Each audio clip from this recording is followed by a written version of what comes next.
Dinesh ji time हो गया ना, जय जिनेंद्र जी क्लास स्टार्ट करो ना। जय जिनेंद्र। हाँ सॉरी सर, टुडे थोड़ा सा डिले हो गया था, सबसे मत खमना।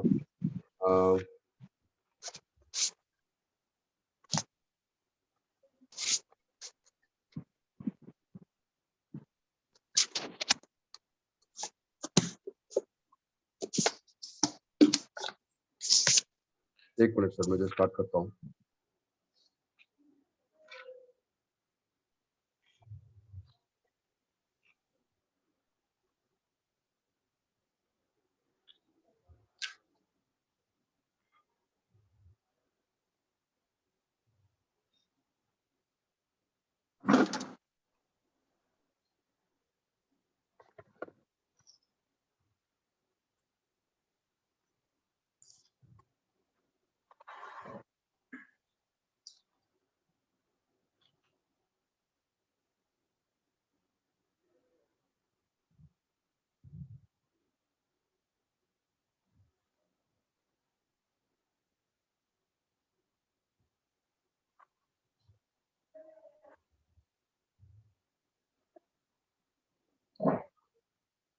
नवकार मंत्र से क्लास को आरंभ करेंगे।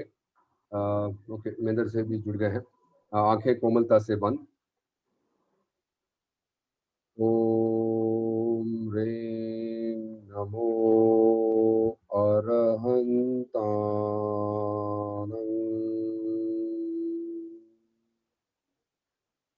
ओम ह्रीं नमो सिद्धानं।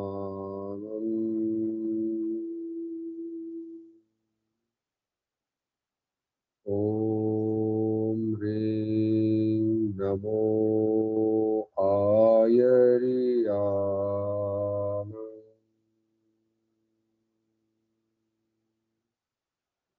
ओम ह्रीं नमो वज्रायानम्।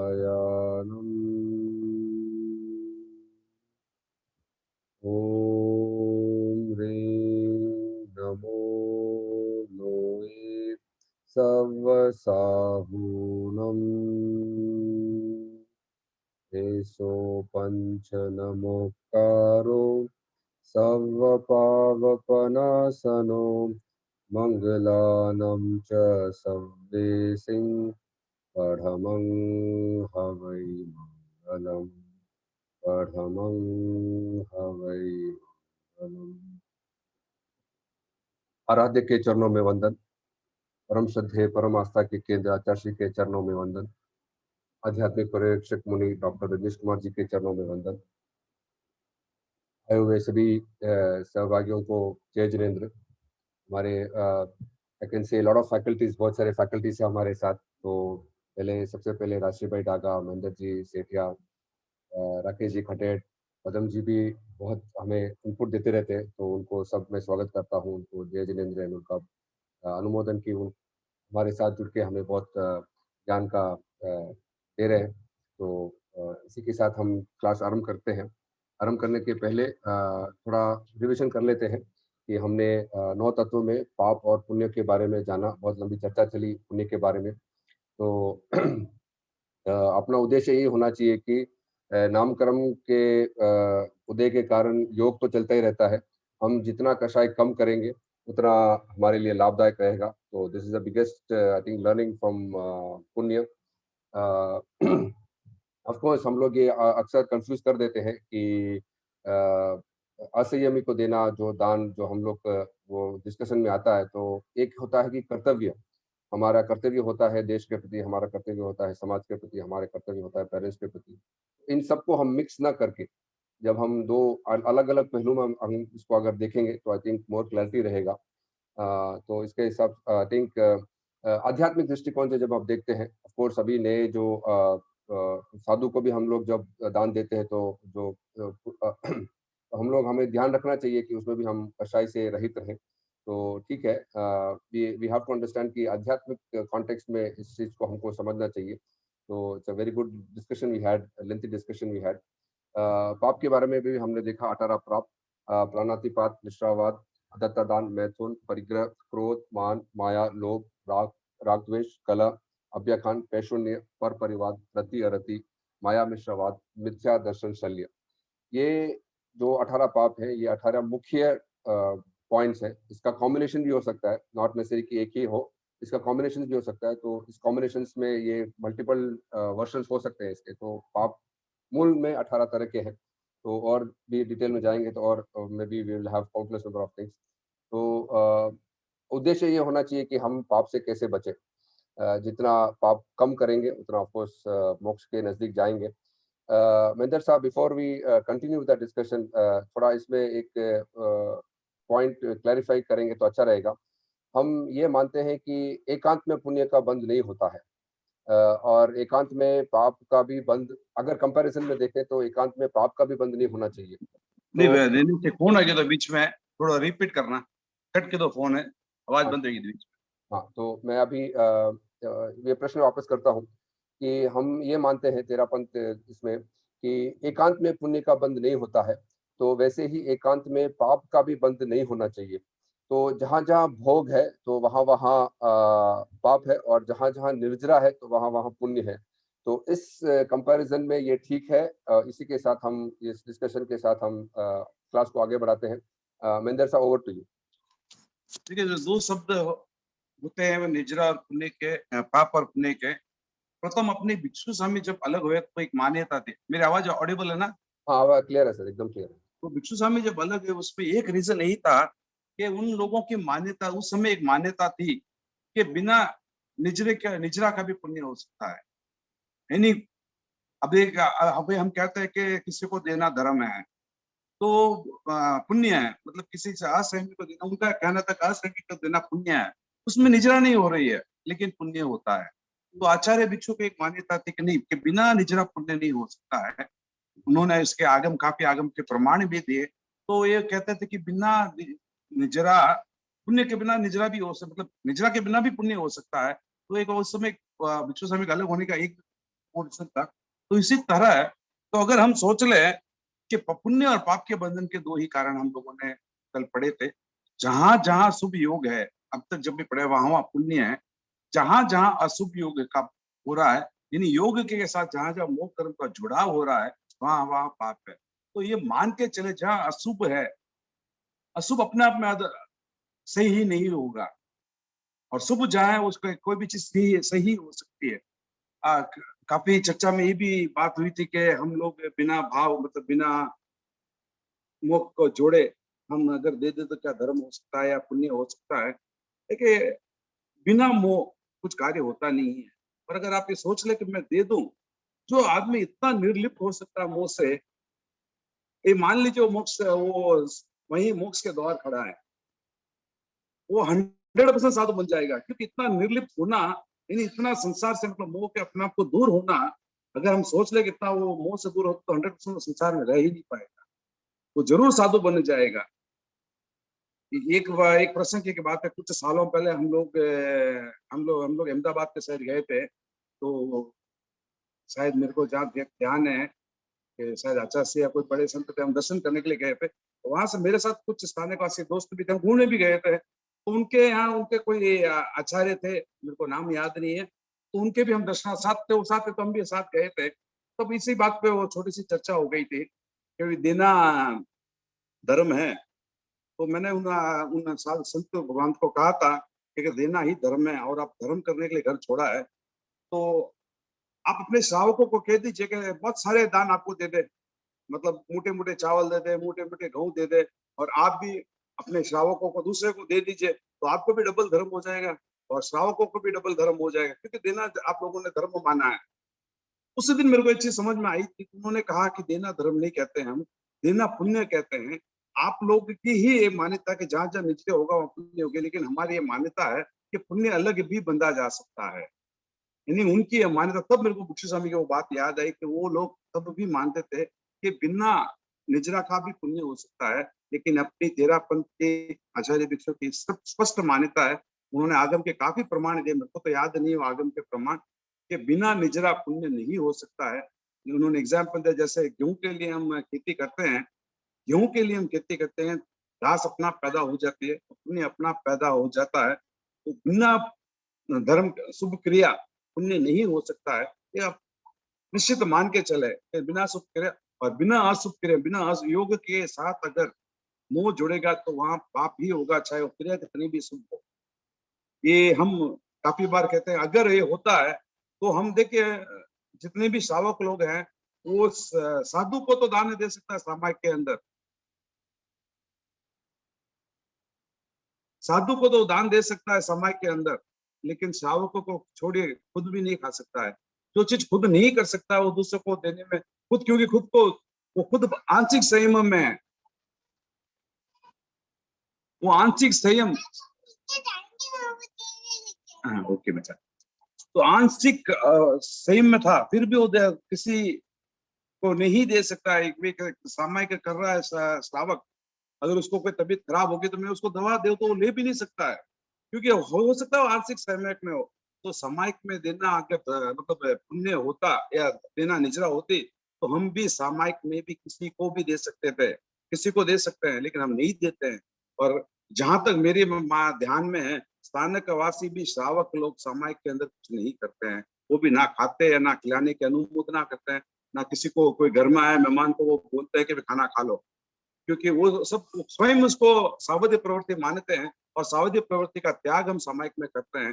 तो इसीलिए हम ये मान के चलें, ये अपनी मान्यता को स्पष्ट रहे कि असंयमिक को देना धर्म नहीं है। असंयम जो भिक्षु स्वामी की वो शब्द है कि असंयमिक को देना, दिनेश आवाज म्यूट है। हाँ, जो अन्य जैन संप्रदाय है तो वो भी सामायिक में दान नहीं करते हैं। साधु के लोग किसी को दान नहीं देते।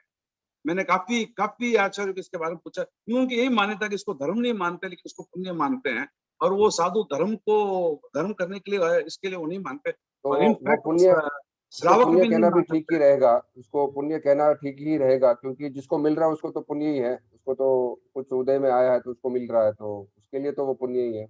देखिए पहला पता एक चीज है कि अंतराय कर्म का उदय, मेरा अंतराय कर्म का उदय तो पाप का ही बंद होगा, पुण्य का बंद होगा ही नहीं है। और उसके अंतराय कर्म का संयुक्त था, इसके लिए उसको मिल गया।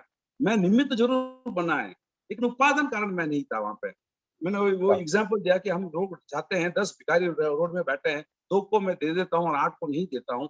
क्यों नहीं देता हूँ कि 8 को अंतराय कर्म का उदय चल रहा है इसके लिए मैं दे नहीं पाया, 2 का अंतराय कर्म का संयुक्त था इसके लिए मैं दे पाया।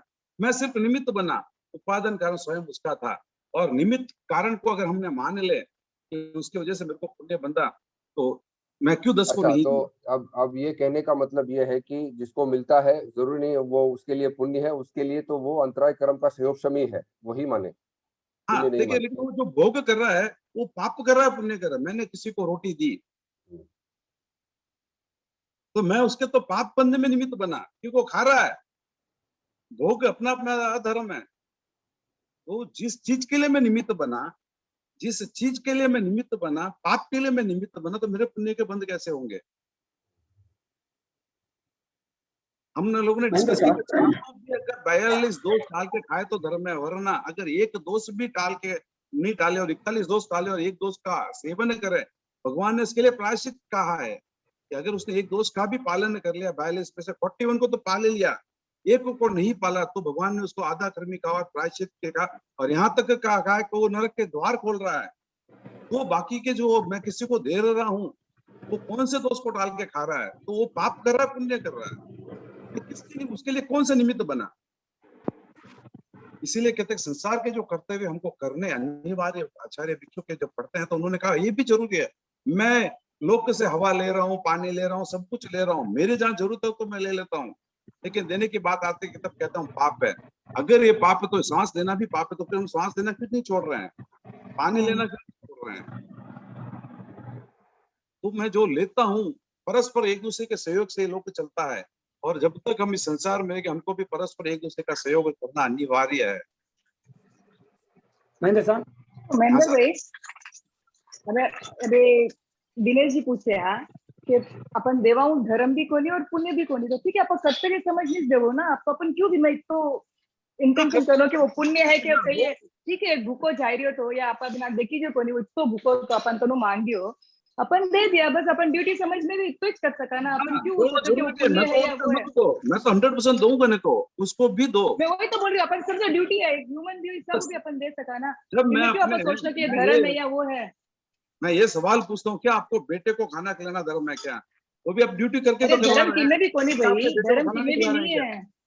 वही मैं बोलू, बस आपण क्यों सोचो ना, अपन ड्यूटी अपन एक ह्यूमन भी है, अपन दे रही बस अपन नहीं, मन नहीं वो मान रहे हो करने अपन देवा ना। इसकी कोई डाउट नहीं है। चर्चा ये चल रही है कि लोग उसको पुण्य मानते हैं और हम क्यों नहीं मानते। बात हाँ मैं चर्चा वही ये बोलू, बस पुण्य नहीं मानो, मैंने पुण्य भी नहीं मानो, पुण्य धर्म भी मानते नहीं ही मान नहीं सकता है। ना विनय।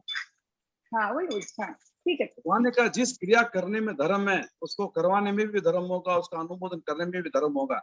जिस क्रिया करने में पाप है उसको करवाना भी पाप है और उसका अनुमोदन करना भी पाप है।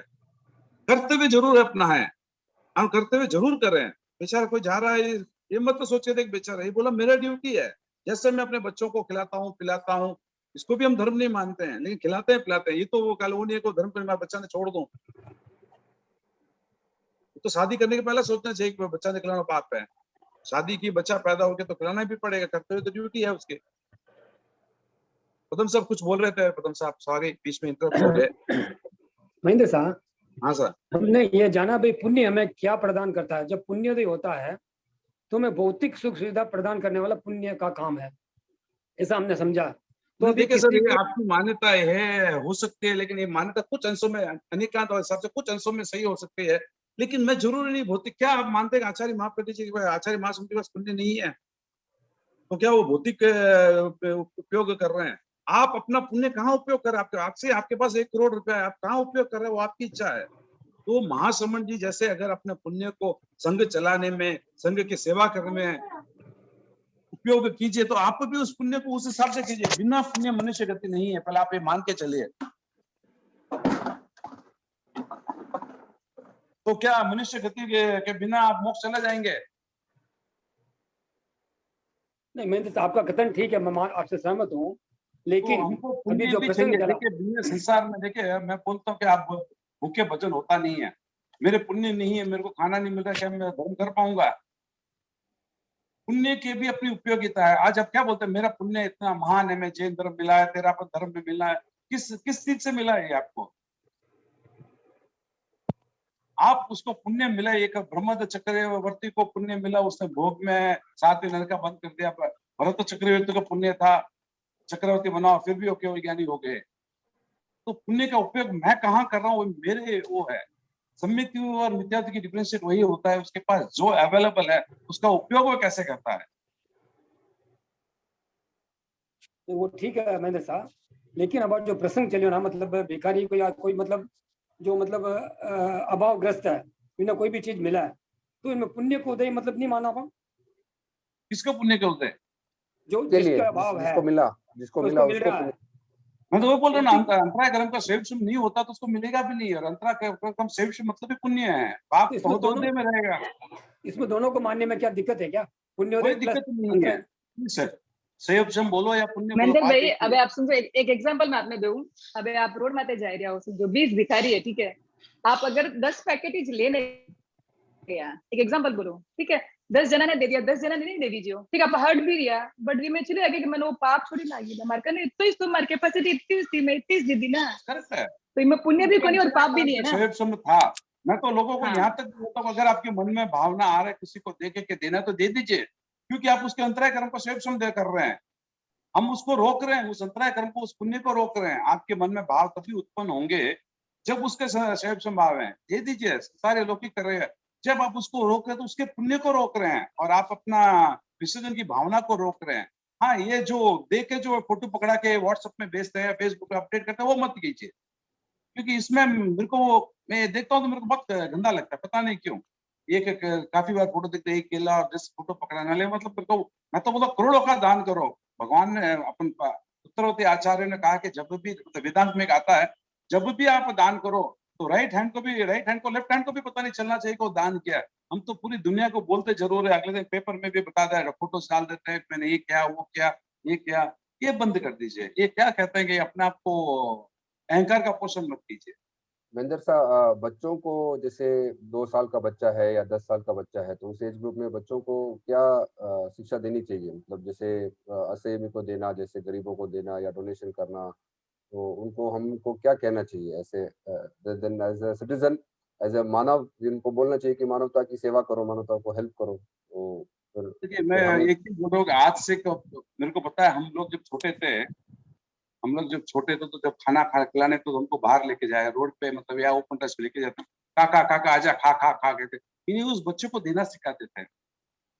आज हम अपने बच्चों को देना ही नहीं सिखा रहे। आज मैं ये नहीं कहूँ, मैं अपने समाज के लोगों को भी देखता हूँ तो बच्चा किसी को देना ही पसंद नहीं करता है। मेरी है, मैं नहीं दूंगा।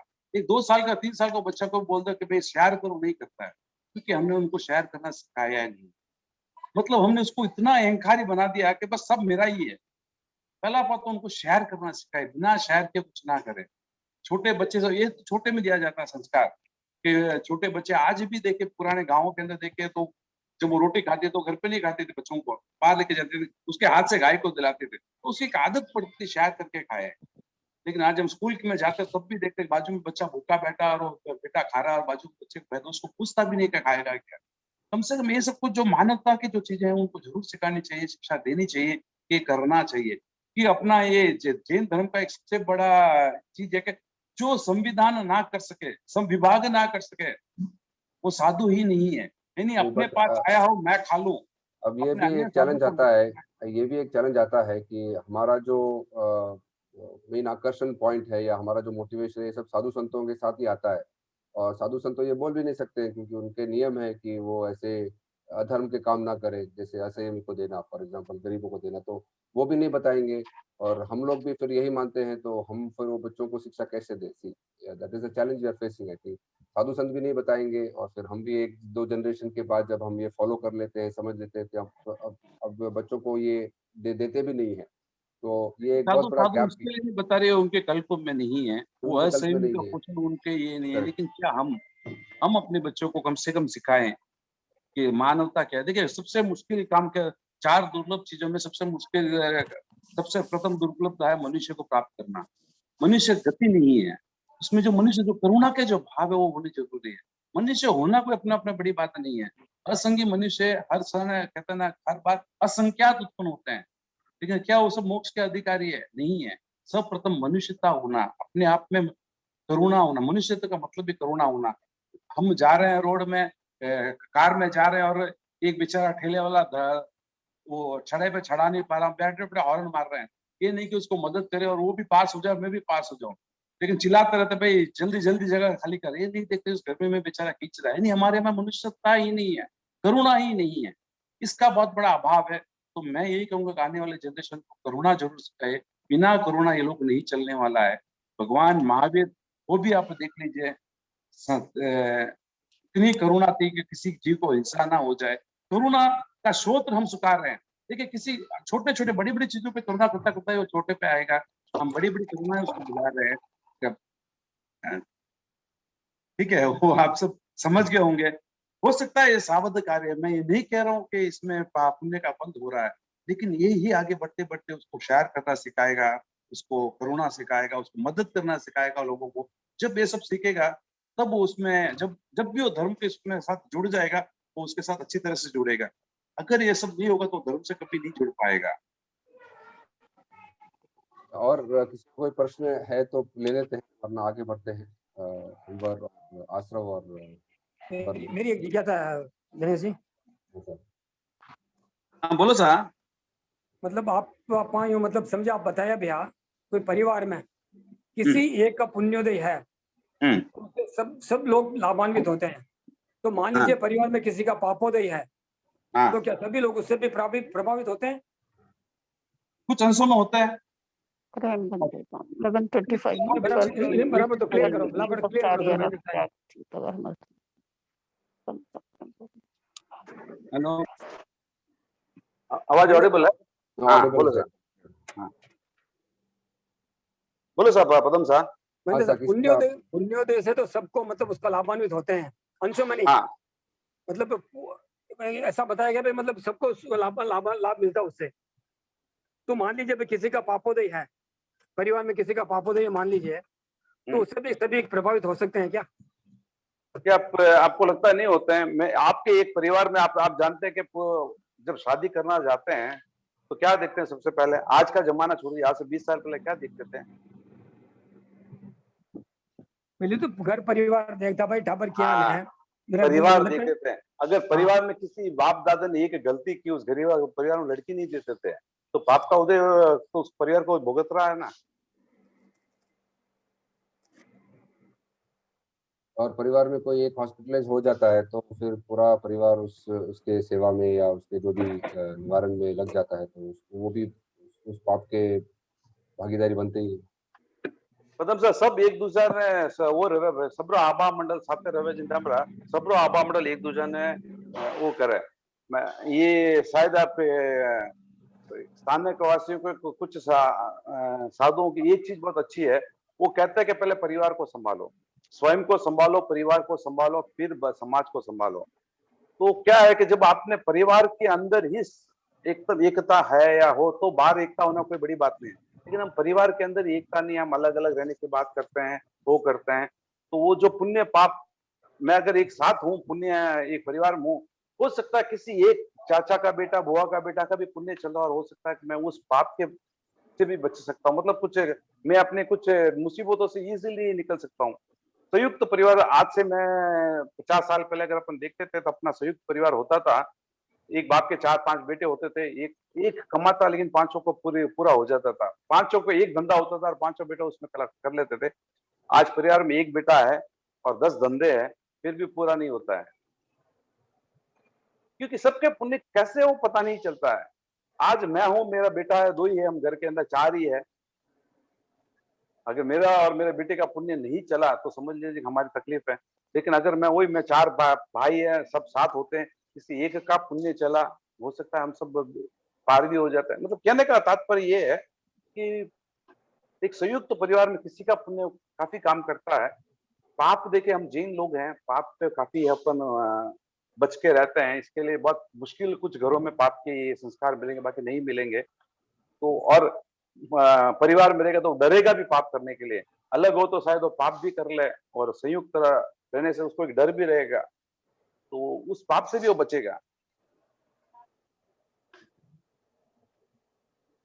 सर्वप्रथम आज मैं स्टार्ट करना चाहता हूँ, के पहले ऋषभ देव को याद करना चाहता था कि आज उनका जन्मदिन है, और जन्म दीक्षा कल्याण के, उसी की वजह से हमको ब्रह्म लिपि मिली है और उसी की वजह से हमको ज्ञान हो रहा है। तो पहले हम सब उनको नमन करेंगे कि आज उनका दीक्षा कल्याणक और जन्म कल्याणक है, और उनकी वजह से आज अपन आज जितने भी पढ़ पा रहे हैं, उनकी दी हुई ब्रह्म लिपि के हिसाब से आज हम पढ़ पा रहे हैं, समझ पा रहे हैं।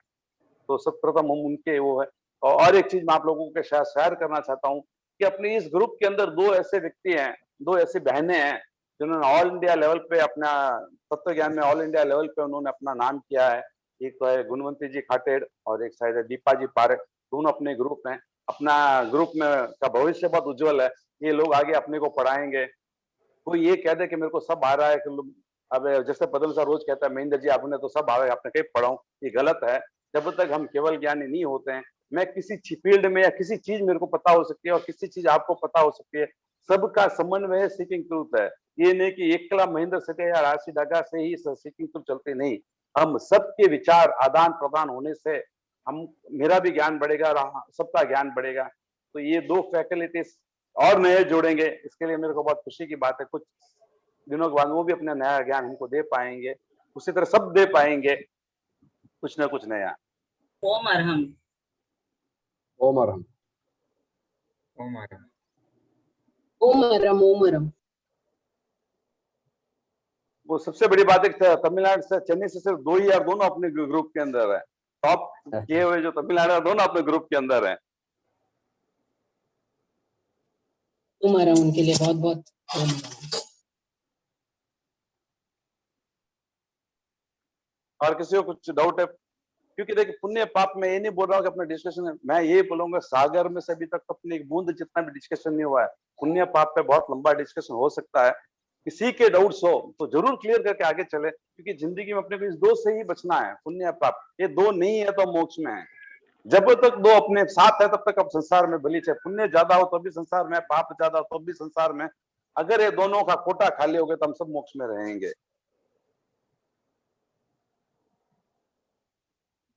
अंकल इसी के विषय में थोड़ा संक्रमण जैसे होता है कर्मों का, वो उसका थोड़ा एक्सप्लेन कीजिए ना।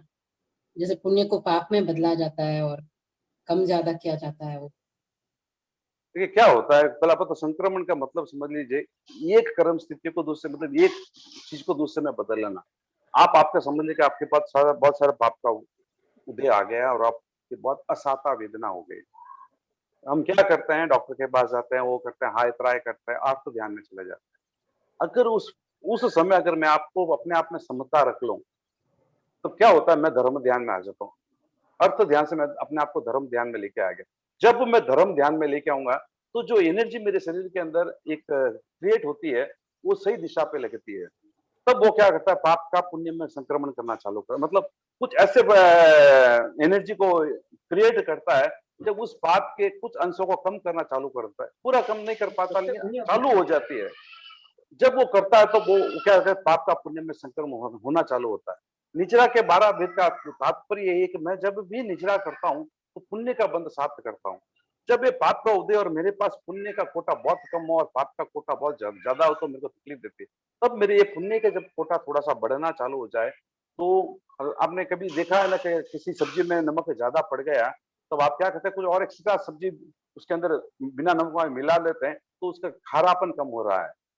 उसी तरह जब पुण्य जब वो बढ़ रहा है और पाप के साथ जब वो मिक्स हो रहा है, उसका भी उदय हो रहा है, तो थोड़ा उसका असर कम होता जाता है। तब वो पुण्य क्या करता है, उस पाप का संक्रमण करने हो जाता है। इन पुण्य पाप का पुण्य में संक्रमण होने लग जाता है और कुछ अंशों में उसकी साता कम होनी चालू हो जाती है। पर एक समय ऐसा आएगा, तब वो पाप का पूरा पूरा संक्रमण होकर पुण्य में बदल जाएगा।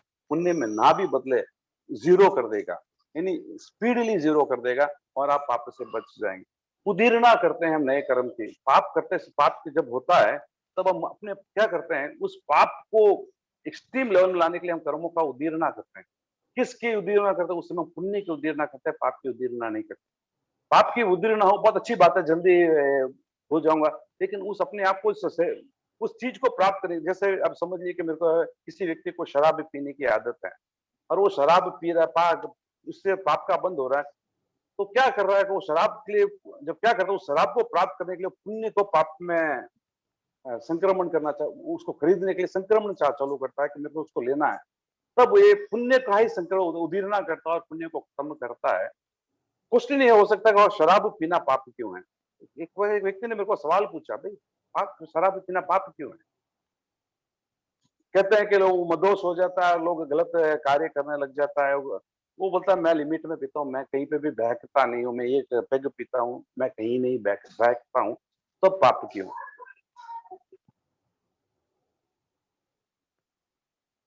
सवाल पूछा हूं आपसे भी, इसके भी आप जवाब। भोग है इसलिए पाप है, जो भी है। भोग तो सब में, रोटी खा रहा हूँ भी भोग है। और वो जो असंख्यात जीव जो पैदा हुए हैं उसको बनने में जो उसकी हिंसा हो रही है, तो वो भी एक तरीके का हिंसा है। देखिए जहाँ जहाँ क्वेश्चन समझ में नहीं आया, वापस बोलिए अंकल। एक व्यक्ति बोल रहा है कि पाप शराब पीना, हम लोग कहते हैं शराब पीना पाप है।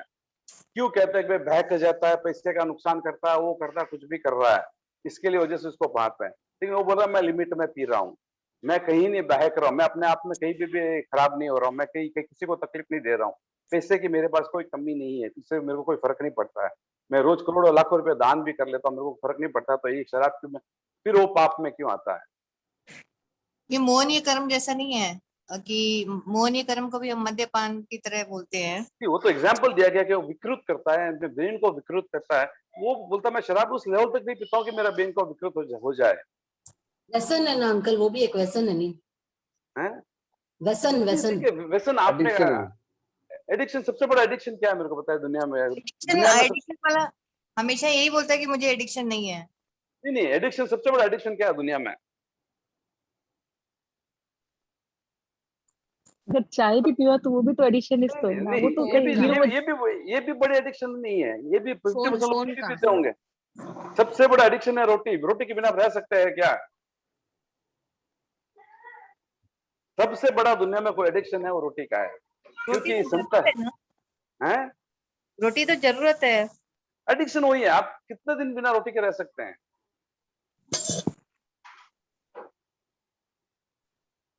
एडिक्शन का मतलब कि जो मुझे रोज चाहिए, एडिक्शन का एक मतलब ये होता है मेरे को रोज चाहिए, उसके बिना मैं नहीं रह सकता हूँ।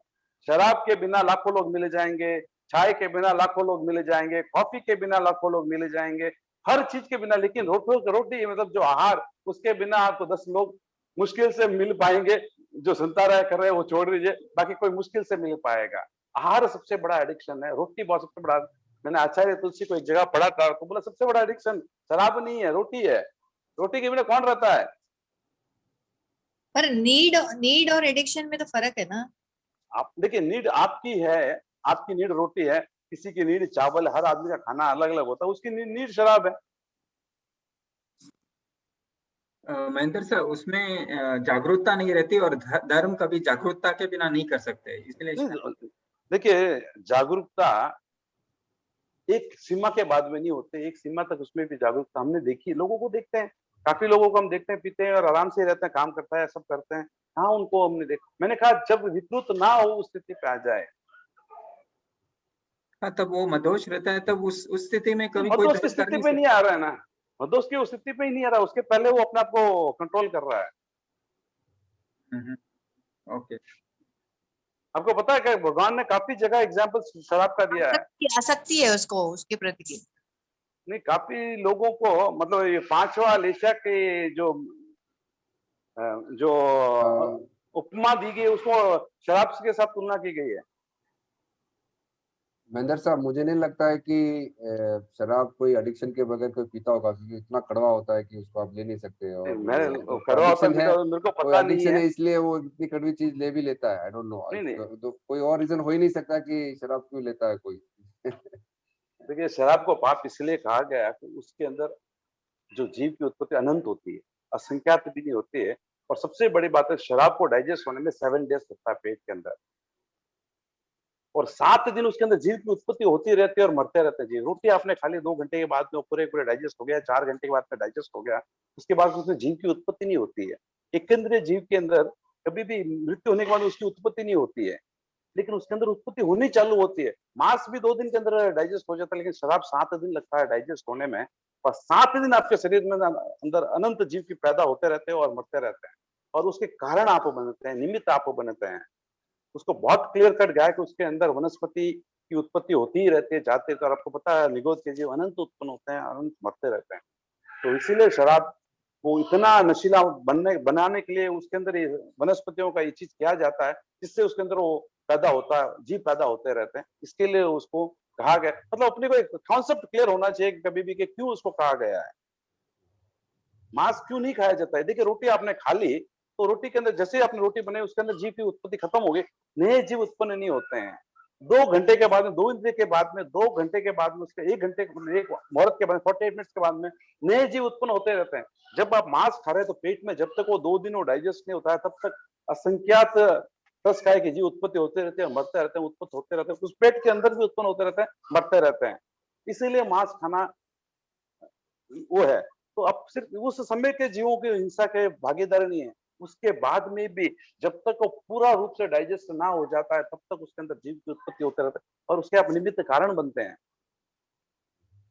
लेकिन जो पेट में जाता है वो तो 2-3-4 घंटे में बाहर भी निकल जाता है, मतलब डाइजेस्टेड नहीं है निकलता। तो। शराब की कहते हैं कि जब वो पूरे खून में इन्वॉल्व होने के बाद में भी उसके अंदर जो स्निग्धता रहती है वो खत्म नहीं होती है, उसको टाइम लगता है, बहुत टाइम लगता है उसको डाइजेस्ट करने को। सारे 7 डेज लगता है, जैसे खाने को बोलते हैं 48 आवर्स लगता है, पेट में तो 2-3 घंटे रहता है, लेकिन टोटल डाइजेस्ट होने में उसको 48 आवर्स लगता है। हम पढ़ते भी हैं। तो फिर वो मल निकल जाता है ना, रात को खाते हैं सुबह निकल जाता है, मल तो पूरा निकल जाता है। धीरे धीरे निकलता है। देखिए, आपने गन्ने का जो देखा है, एक स्ट्रिप में थोड़ा निकलता है कचरा, उसके बाद थोड़ा निकलता है, तो ऐसे से कचरा धीरे धीरे निकलता है, ना कि एक साथ निकल लेता है, एक ही टाइम में पूरा निकलता है। खाना को डाइजेस्ट होने में मैक्सिमम मिनिमम 48 आवर्स लगते हैं, लेकिन उसके अंदर जीव की उत्पत्ति कभी नहीं होती है। ओमरम अंकल, ये तो पता ही नहीं था, अंकल नहीं जानता। अंकल वो शराब वाली डाइजेशन की बात साइंटिफिकली प्रूवन है क्या? देखिए, मैं आपने साइंटिफिक check के बारे में ज्यादा वो नहीं है, लेकिन हाँ, काफी मैं डॉक्टरों से जब भी बात करता हूँ तो 100% मानते हैं कि पानी के अंदर जब भी खून के अंदर वो सीधी खून के अंदर फ्लो होती है, पेट से सीधे खून के अंदर जाते हैं, बाकी हाथ का एक पूरा सिस्टम्स के अंदर पास होकर बाहर निकलता है, वो खून के अंदर डायरेक्ट नहीं जाती है। लेकिन शराब का इन्वॉल्वमेंट सीधा खून के अंदर होता है। इसके आपको पता होगा कि जब भी इंजेक्शन देता है तो खून के लिए इसके लिए दें ताकि पूरे शरीर में अंदर वो फैले जाए, लेकिन वो उसको भी कोई इंजेक्शन ऐसा एक दिन डाइजेस्ट हो दो कि अब देखते ना, एक दिन का असर होता है, मेरे को बुखार आ गया, मैंने इंजेक्शन लिया, 48 आवर्स मेरे को बुखार वापस नहीं आया, जर्म्स मेरे खून के अंदर है, लेकिन वो खून का असर वो 48 आवर्स रहता है उस दवाई का, इसके लिए 48 आवर्स मेरे को बुखार नहीं रहा, 36 आवर मेरे को बुखार नहीं रहा। उसी तरह जो शराब का जो हुआ है वो फॉर 7 डेज लगभग खून के अंदर रहता है। तो मैं इसको थोड़ा सम अप करता हूँ एंड विल ट्राई, अगर कोई डॉक्टर अगर नेक्स्ट वीक हमारे साथ जुड़ सकते हैं तो थोड़ा इनपुट देंगे। तो शराब में पहले तो अल्कोहल कंटेंट ज्यादा रहता है, जैसे दूसरे जो अन्य ड्रिंक्स में होता है तो अल्कोहल कंटेंट उसमें एनीवेयर बिटवीन 20 to 70% होता है। आई मीन 50% भी अगर ज्यादा अल्कोहल हो किसी जो लिकर में, कोई जो शराब में है, तो it's very harmful for the human body. तो 50% के ऊपर से वो अल्कोहल तो रहता ही नहीं है।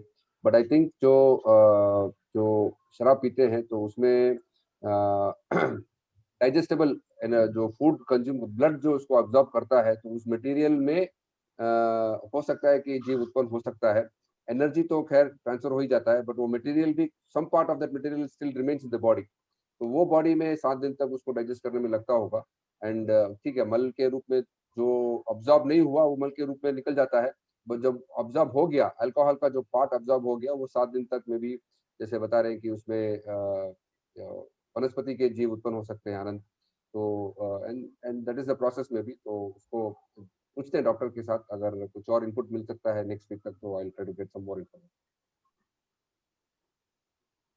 ये मैंने जहां तक भी अगम पढ़ता हूँ, मेरे को लगता है हर चीज साइंटिफिकली प्रूव्ड है। आज मैं हो सकता है साइंटिफिक साइंस कुछ को प्रूव करे ना करे, लेकिन ये फ्यूचर में लगता है कि सब चीजों का सार एक डिफरेंट है।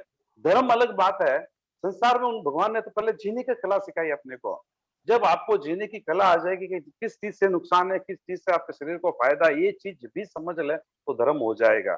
ये चीज जो मेरे मति को खराब करते हैं। अब सवाल हो सकता है कि मैं एक दिन के अंदर 4 ग्लास पानी पीता हूँ, मैं अचित पीऊं सचित में क्या फर्क पड़ता है? मेरा त्याग 4 ग्लास से ज्यादा है, नहीं पीऊंगा। तो देखिए, अगर मैं अचित पीता हूँ तो उस अचित पानी को मैं गर्म करके या अचित करके पीता हूँ, मेरे को तो जीव की मृत्यु उस समय भी हो रही है। और अगर मैं सीधा का सीधा सचित पी लूं, तभी मेरे उसी जितनी जीव की हिंसा मेरे ऊपर प्राप्त लिखी हुई। हो सकता है कि मैं अगर सचित पी लूं तो एक दिन में मैं 3 ग्लास ही पीऊं और 1 ग्लास में बचा भी सकता हूं, तो वो 1 ग्लास के जीव की हिंसा बच गई।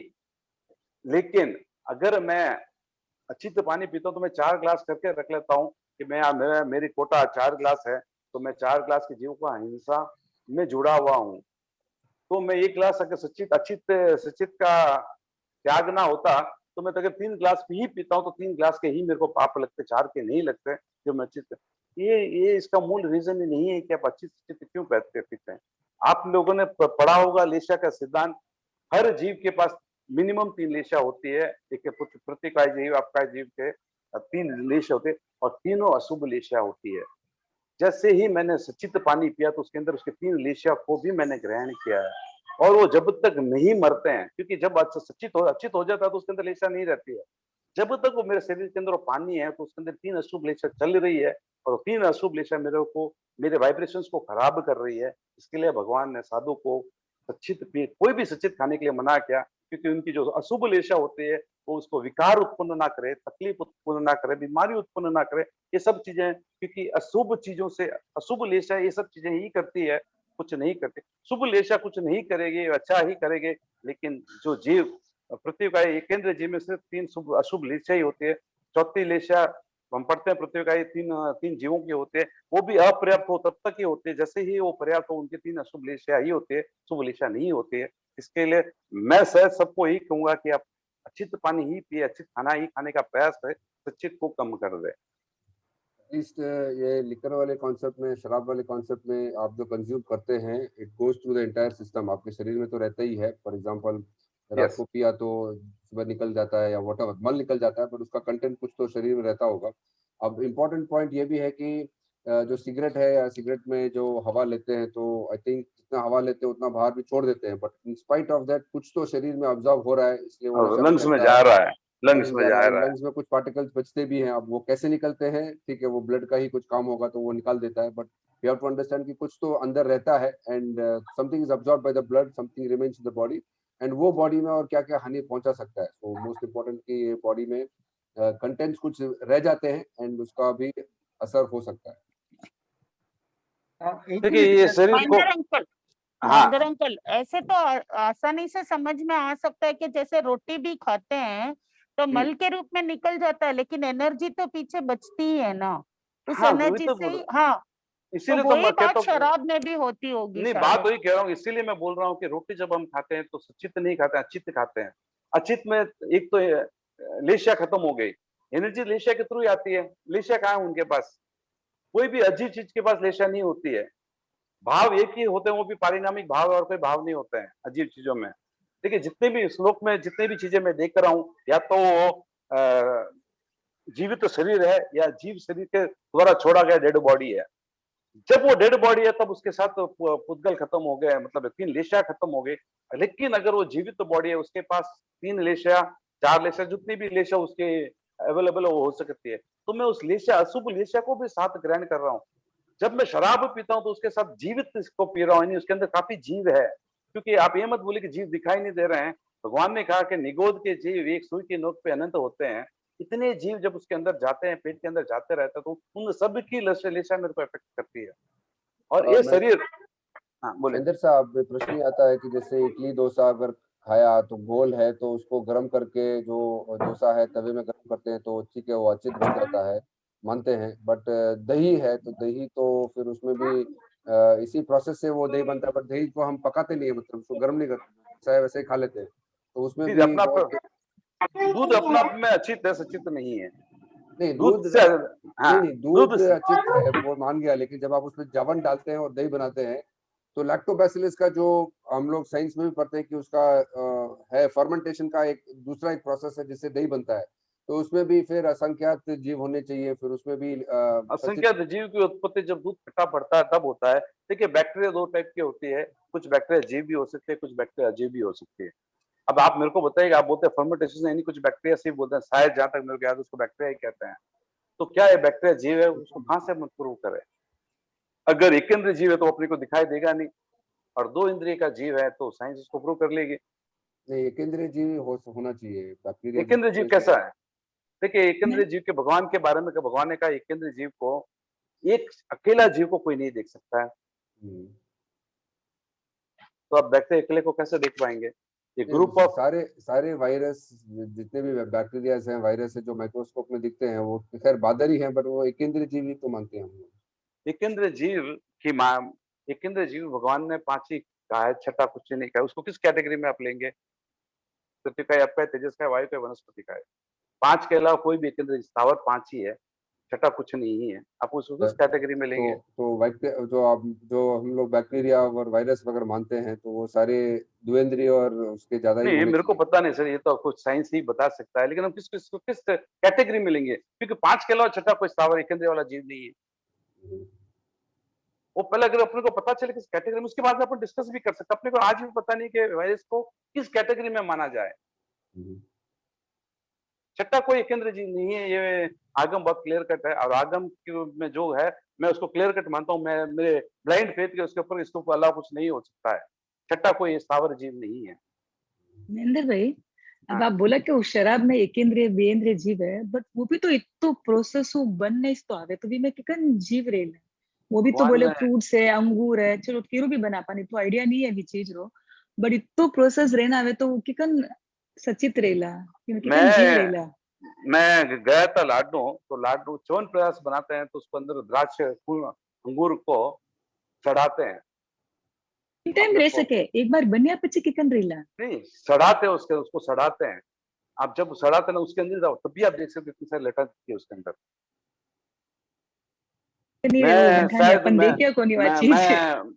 मैं देखा हूँ, जब लाडनू गया था तो वो अपना बनाया था, तो मैंने सहज उनको बोल दिया, हम जैनी होके क्या ऐसा काम, ऐसा अपने को च्यवन प्रकाश बनाना जरूरी है क्या?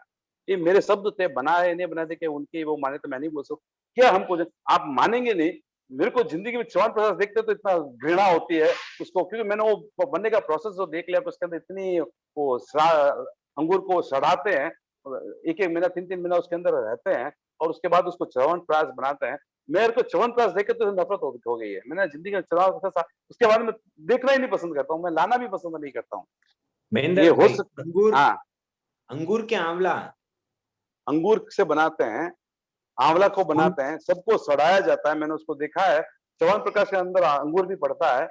लाडनू में मैंने देखा है, अपने जैन विश्व भारती में जो अपना वो क्या है ना, वो रसायन विश्व रसायन क्या रसायन, हाँ, तो रसायनशाला के अंदर वो उन्होंने मेरे को बताया था कि देखिए अपन इसमें सड़ाते हैं, उसको सड़ाते हैं, इससे च्यवनप्राश बनता है। तो अब सॉरी टू से हम जैनी अगर ये काम करें तो फिर अजैनी को हम कुछ भी नहीं कह सकते हैं।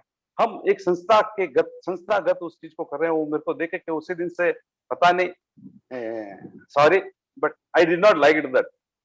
संतोष जी का भी स्वागत है आज के सेशन में। संतोष जी, जय जिनेंद्र। महेंद्र साहब, हाँ बोलो सर। घृणा करना पाप कर्म का बंधन का कारण है। कैसा? घृणा करना पाप कर्म का बंधन का कारक है। सच, मैं कभी नहीं कहता हूँ कि मैं पाप से मुक्त हूँ, प्रयास करता हूँ। तो आप क्या आप उससे बच तो सकते हैं ना? नहीं बच सकते। कुछ चीजें देखिए इतनी हम होते हैं। अब मैं जब स्कूल जाता था तो सफरपट स्कूल जाता था, तो बस में आते थे हम लोग, और हम बहुत शौक था हम लोगों को कि सीढ़ी में लटक के आते थे, बहुत शौक था। अब ये पता नहीं क्या था, पूरी बस खाली होती थी भी हम सीढ़ी पे लटक के आते थे। मेरी ये आदत थी, मैं और मेरा दोस्त सेंट्रल से वो बस राइट में टर्न करता था, तो वहां पे मेडिकल कॉलेज आती है, तो कुछ लड़कों ने हमको धक्का दे के अंदर भेज दिया और स्वयं लटकने लग गए। वो बस आउट ऑफ कंट्रोल हो गई और वो लड़का बाहर लटक रहा था, उसका वो खंबा था इलेक्ट्रिक बॉक्स में, उसका सर फट गया और मेरे शर्ट पे भी सब खून गिर गए। उसके बाद में कितने साल से तो मैं खून देखने के लिए डरता था। मैं कभी खून डोनेशन नहीं करता था। मैं किसी को खून देखता था तो उल्टियां आ जाती थी। क्या कर सकते सर, संसारिक जीव है, कुछ हो जाता है, दिमागों में सेट हो जाता है। तो घृणा भी कुछ ऐसी चीज है, हो जाती है। ओके, महेंद्र साहब, आपकी बात कोशिश जरूर करेंगे कि हम इसको महेंद्र घृणा साहब, ना करें। अच्छी बात है। महेंद्र साहब, आपके प्रति मंगल कामना करा। आप घृणा से बचकर पाप कर्म के बंधन से बचे। कोशिश करते हैं। और आप मानेंगे नहीं कि आज मेरे को खून से कुछ डर नहीं लगता। मैं अपने आप को इतना ओवरकम किया कि मैं खुद हर साल में 2 बार 1 बार डोनेशन जरूर करता हूँ ब्लड का। मेरे को अभी डर, उस घर से मैं जरूर बाहर निकला हूँ। महेंद्र साहब, एक नई बात समझ में आई आज है। मतलब मांसाहार करने से नरक गति का बंधन होता है। ये किस कारण होता है? जो आपने आज बताया, जो मांसाहार करते हैं उसमें मतलब वनस्पति काय के जीव उत्पन्न होते हैं, तो उनकी विराधना होती है, उसके कारण मतलब नरक गति का बंधन होता है। ये नई जानकारी प्राप्त की आज। कितने जीवों को पैदा मारते हैं। नई जानकारी प्राप्त हुई। मतलब आज तक मतलब ऐसे जान रहे थे भाई मांसाहार करना नरक गति बंधन का कारण है, लेकिन क्यों है ये आज जानकारी मिली। ओम अरहम। अंकल, एक डाउट है। Chhavi, go on Chhavi. तो अभी जैसे अंकल बोले राइट कि अभी वो discussing so many things, curd discuss किए, वी डिस्कस अल्कोहल, तो जिसमें आप बोल रहे हो कि ऐसे उत्पत्ति हो रही है निकोद के जीव की और एकेंद्रीय जीव की बेसिकली, तो वॉट एवर लाइक जो फूल पत्ती whatever that we eating like सब्जी जो भी हम खाते हैं वेजिटेरियंस, वो सारा मोस्टली एकेंद्रीय ही है राइट? तो how does it like what is the differentiation कि फिर मैं क्यों किसी मतलब जैसे अपन बोलते हैं कि पंचेंद्रिय की हत्या से तो बेटर एकेंद्रिय की हत्या है, तो अगर नहीं, भी नहीं बोलते हैं, बेटर नहीं बोलते हैं, मैं मेरी मजबूरी बोलते हैं। हाँ, it is not that it is better है। हाँ, मजबूरी है। तो मैं बोल रही हूँ कि how what difference does it make अगर मैं फूड में ले रही हूँ या इफ अब जैसे कोई भी फ्रेंड को अगर मैं ये एक्सप्लेन करूंगी कि उसमें निगोद का जीव है और whatever that's we don't indulge in it, तो obviously the first question will be this only ना अंकल। तो क्या डिफरेंस क्या है, मैं क्यों ये करूँ और वो नहीं करूँ? दोनों सेम ही हो गए, दोनों एक इंद्रिय की जीव है। देखिए एकेंद्रीय जीव एक बार मृत्यु को प्राप्त कर ले, मतलब मैंने गेहूं को आटा बना दिया, आटा बना के रोटी बना दिया, तो रोटी के अंदर वापस पृथ्वी का मतलब वनस्पति यानी गेहूं के जीव उत्पन्न नहीं होंगे। अच्छी तो हो चुका है, उसके अंदर फूलन आ सकते हैं, दूसरे जीव उत्पन्न हो सकते हैं कुछ समय के बाद, लेकिन कुछ समय तक ये भी उत्पन्न होते हैं। लेकिन अगर एकेंद्रीय जीव जी रहे हैं, निगोद जीव रहे हैं, तो उसके अंदर हम लोगों ने पढ़ा है। दीपा जी पार्क आ गए हैं, उसका अभी अभी एंटर हुए हैं। दीपा जी, आपको बधाई हो एग्जामिनेशन। नहीं, अभी ऑडियो कनेक्ट नहीं हुआ है। नहीं, दीपा जी का ऑडियो कनेक्ट नहीं हुआ है। ठीक है, आप हमारे सबकी तरफ से आप बधाई दे दीजिए उनको। दे दीजिए। यस। तो क्या होता है कि उस जब निगोद हम पढ़े हैं ना निगोद के बारे में कि 17 मिनट मतलब एक अंतर मुहूर्त के अंदर, एक मुहूर्त के अंदर 61,000 बार 61,536 बार वो जन्म मरण कर लेते। और 2 चीज सबसे बड़ी वेदना, 4 वेदना में 2 वेदना सबसे बड़ी है, जन्म और मरण। और वो जब जन्म मरण करते इतनी वेदना भी उनकी होती है और इतनी जन्म मरण के कारण जब तक वो शरीर में वो करता रहता है और जन्म मरण करता ही रहता है, जब तक उस का समय खत्म ना हो जाए। लेकिन मैंने रोटी खा ली, उसके बाद में उसके अंदर जीव की उत्पत्ति नहीं हुई, तो मैं उसके मरने के एक बार जरूर उसका निमित्त बना, उसके बाद में बार बार मरने का निमित्त नहीं बना। लेकिन अगर मैं किसी जीवित चीज को खा रहा हूँ, वो जब तक नहीं मर रहा है, पूरा खत्म नहीं हो रहा है, तब तक उसके अंदर जनन मरण, उसकी वेदना सब हो रहे हैं। आप एक डेड बॉडी है कि जाके डालचा भर दे, कुछ चीर फाड़ कर उसको दुखता नहीं है, लेकिन एक जीवित बॉडी को आप कुछ चीर फाड़ कर लीजिए, उसको दुखता है। उसी तरह उसको वेदना हो रही है, आपकी जीवित बॉडी है। अंकल तो फिर तो लाइक जैसे कर्ड भी हम खा रहे हैं, इसके लिए में भी बहुत लोग जो मंजूमार की लोग बोलते हैं कि ब्रेड नहीं खाना चाहिए, क्या वो सब इस कॉन्सेप्ट से तो रिलेटेड ही हुआ ना अंकल? कि मतलब अंटिल आप बोल रहे हो कि जब तक लाइक एक बार हो गया खत्म, ठीक है, वंस में ओवर हो गया, कि उनका एक बार मरण में हम निमित्त बने, बट जो फर्मेंटेशन हो रहा है, जो कर्डलिंग हो रहा है, उस सब में तो like until the process is completed अब we are part of it ना, हम उसके निमित्त बन रहे, करेक्ट? कर रहे हैं। लेकिन देखिए, अब जैसे कर्ड के बारे में कहा कि जब तक कर्ड के अंदर जो फर्मेंटेशन होते, कर्ड बनने के बाद में उसके किसी जीव की उत्पत्ति होती रहती है, तो भगवान ने कभी आज्ञा नहीं दी होती साधुओं को कि दही खा सकते हैं। खट्टा होने के बाद में रसज के जीव, यानी 2 इंद्रिय के जीव उत्पन्न होते हैं। 1 इंद्रिय वाले जीव उत्पन्न नहीं होते हैं, 2 इंद्रिय वाले जीव उत्पन्न होते रहते हैं। लेकिन वो दही खट्टा होने के बाद में, जहां तक वो बैक्टीरिया के सवाल, जिससे फर्मेंटेशन होके दही बन गया और उसके बाद में उसके अंदर जो बैक्टीरिया हो, अगर वो जीवित होते, जीव की वो होते, तो भगवान साधुओं के लिए आज्ञा ही नहीं देते। और जहां तक मेरे को ध्यान है, साधु भी दही लेते भी हैं, तो वो अपने से ज्यादा इस चीज को जानते हैं। तो मैं इस समझता हूँ, इस प्रोसेस में शायद वो जीव की कहीं उत्पत्ति की कोई संभावना कमी होगी। आगे पदम सा ज्यादा बेटर इसके ऊपर अपने को रोशनी दे सकते हैं। दही की जो फर्मेंटेशन होने के बाद में, तो यानी दही के अंदर जीव की उत्पत्ति खट्टा होने के बाद में मैंने पढ़ा, उसके बाद में मेरे को ज्यादा ध्यान नहीं है। या शायद राष्ट्रीय जी होते तो ज्यादा अपने को एक्सप्लेन कर पाते दही के बारे में, और शायद संतोष जी है, शायद वो ज्यादा इसके ऊपर कुछ रोशनी डाल सके।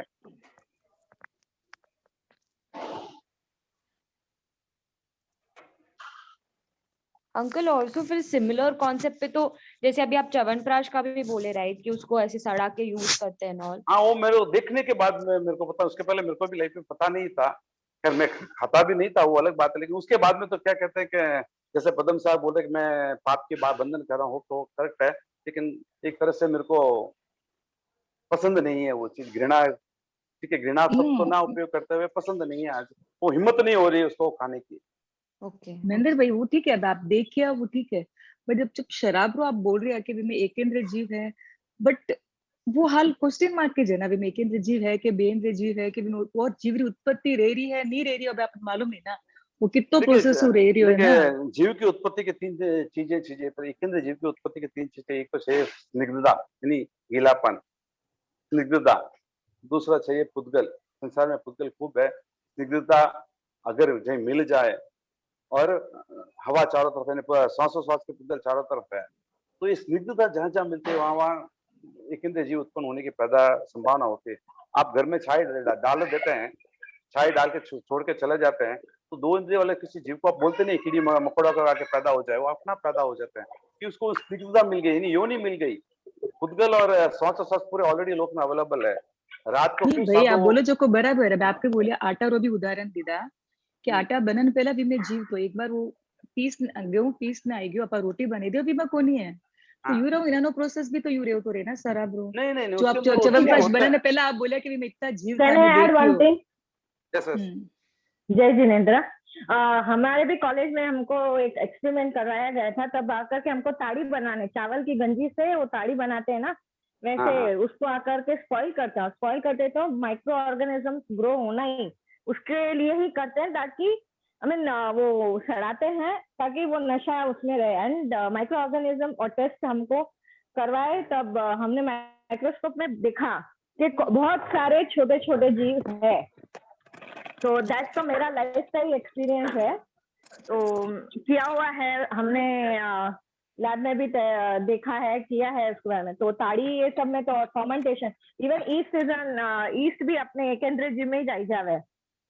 मॉडर्न स्वीट ब्रेड माने लेने गया था छोटे बचपन में ट्रिप, वहां पे भी बताया गया कि कैसे आकर के माइक्रो ऑर्गेनिज्म ग्रो करते हैं, ईस्ट को कैसे और सड़ाते हैं, कर्ड को कैसे सड़ा के फिर ब्रेड में डाला जाता है।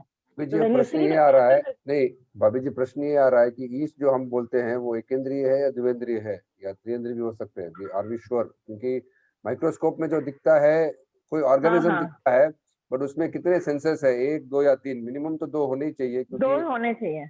मिनिमम 2 होने चाहिए, 3 भी हो सकते हैं, वी डोंट नो तो एग्जैक्टली क्या है। अब प्रश्न आता है कि चलो इडली डोसा तो गर्म करके तवे में गर्म करके खा लेते हैं, बट दही को गर्म नहीं करते हैं, और हाँ। शराब को भी कोई गर्म नहीं करता है, वैसे उसको ऐसे ही कंज्यूम कर लेते हैं। तो अब क्वेश्चन ये है कि पका हुआ चीज खा सकते हैं क्या? एंड दही है तो दही में वो जो ऑर्गेनिज्म है तो फिर वो जो भी लैक्टोबैसिलस जो बोलते हैं वो द्विवेंद्रीय है त्रिवेंद्रीय है, उसका क्या हार्मफुल है? तो थोड़ा we have to get more scientific.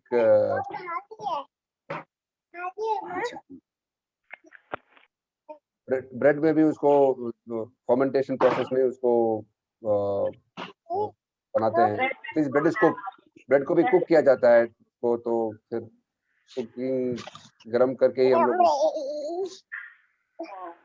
तो फिर दही सचित में आएगा या अचित में आएगा? क्यों उसमें प्रोसेस तो चालू रहता है, वो दही फर्मेंट देखिए होता है। साधु ले रहे हैं, अगर सचित होते तो साधु लेते नहीं। हाँ वही। तो मैं तो जो ये चीज चाहता हूँ, जो साधु की करने कार्य है, यानी जो कल्प में है, तो वो अचित ही लेंगे। सचित एक सिर्फ जो अपने दीक्षा के लिए शिष्य के अलावा किसी कोई सचित चीज वो लेते नहीं है। सचित चीज सिर्फ अपने परिवार के किसी सदस्यों को बहरा ले तो ले, बाकी किसी सचित चीज को जहां तक मेरे को ध्यान है वो नहीं लेते हैं। ठीक है, तो ये शोध का विषय रहेगा, दही का प्रोसेस। दिनेश जी, ये आरओ वाटर के बारे में किसी को जानकारी है? आरओ वाटर सचित होता है कि अचित? मेरा भी यही क्वेश्चन था एक्चुअली। एक्वागार्ड हम डायरेक्ट पीती हूँ ताकि ऐसा कोई सचित मिक्स ना हो। त्याग तो नहीं है लेकिन कोशिश करती हूँ, तो वो मेरे को जानना है कि वो सचित है या अचित है। As far as information goes, जिसकी जानकारी है साइंटिफिकली, उसमें से जो सॉल्ट निकल जाता है, तो औरों में अगर अब स्वाद चेंज हो गया तो पानी अचित हो जाता है, ऐसा मानते हैं। तो आई थिंक औरो प्रोसेस में से अगर आप उसमें से नमक निकाल देंगे, स्वाद चेंज हो जाता है, and then I think becomes अचित। बट वो कितनी देर तक अचित रहता है इज ऑल्सो अनदर क्वेश्चन। वो भी अंतर मुहूर्त तक ही रहता होगा, वी डोंट नो। तो आई थिंक नाउ अपने संघ में ये अनुमति है संतों को कि वो आरओ वाटर ले सकते हैं, अचित मानकर उसको ले सकते हैं। तो इसमें अभी दो राय नहीं है, वी कंसिडर अचित राइट नाउ, बट आगे आई थिंक केवली गम्य है, and we are following the process. Actually excuse me, जो अंदर के कैंडल्स रहता है ना, जो फिल्टर होता रहता है, उसका एक टाइम लिमिट तक ही उसका मतलब वो अचित बनाता है पानी को, तो हमको वो जानकारी नहीं रहती है कि वो कितना सचित है कितना अचित है। लेट अस आल्सो अंडरस्टैंड कि जो कैंडल रहता है उसमें वो डिपॉजिट हो जाता है सॉल्ट, इसलिए उसको सॉल्ट को रिमूव नहीं कर पाता है, बट पानी flows through the entire process. मतलब कण कण के पानी के कण कण में से वो कांटेक्ट में आ जाता है, तो क्योंकि वो कांटेक्ट में आ जाता है, देन वी बिलीव कि विरोधी शस्त्र उसके कांटेक्ट में आ गया है, एंड देन इट बिकम्स अचित।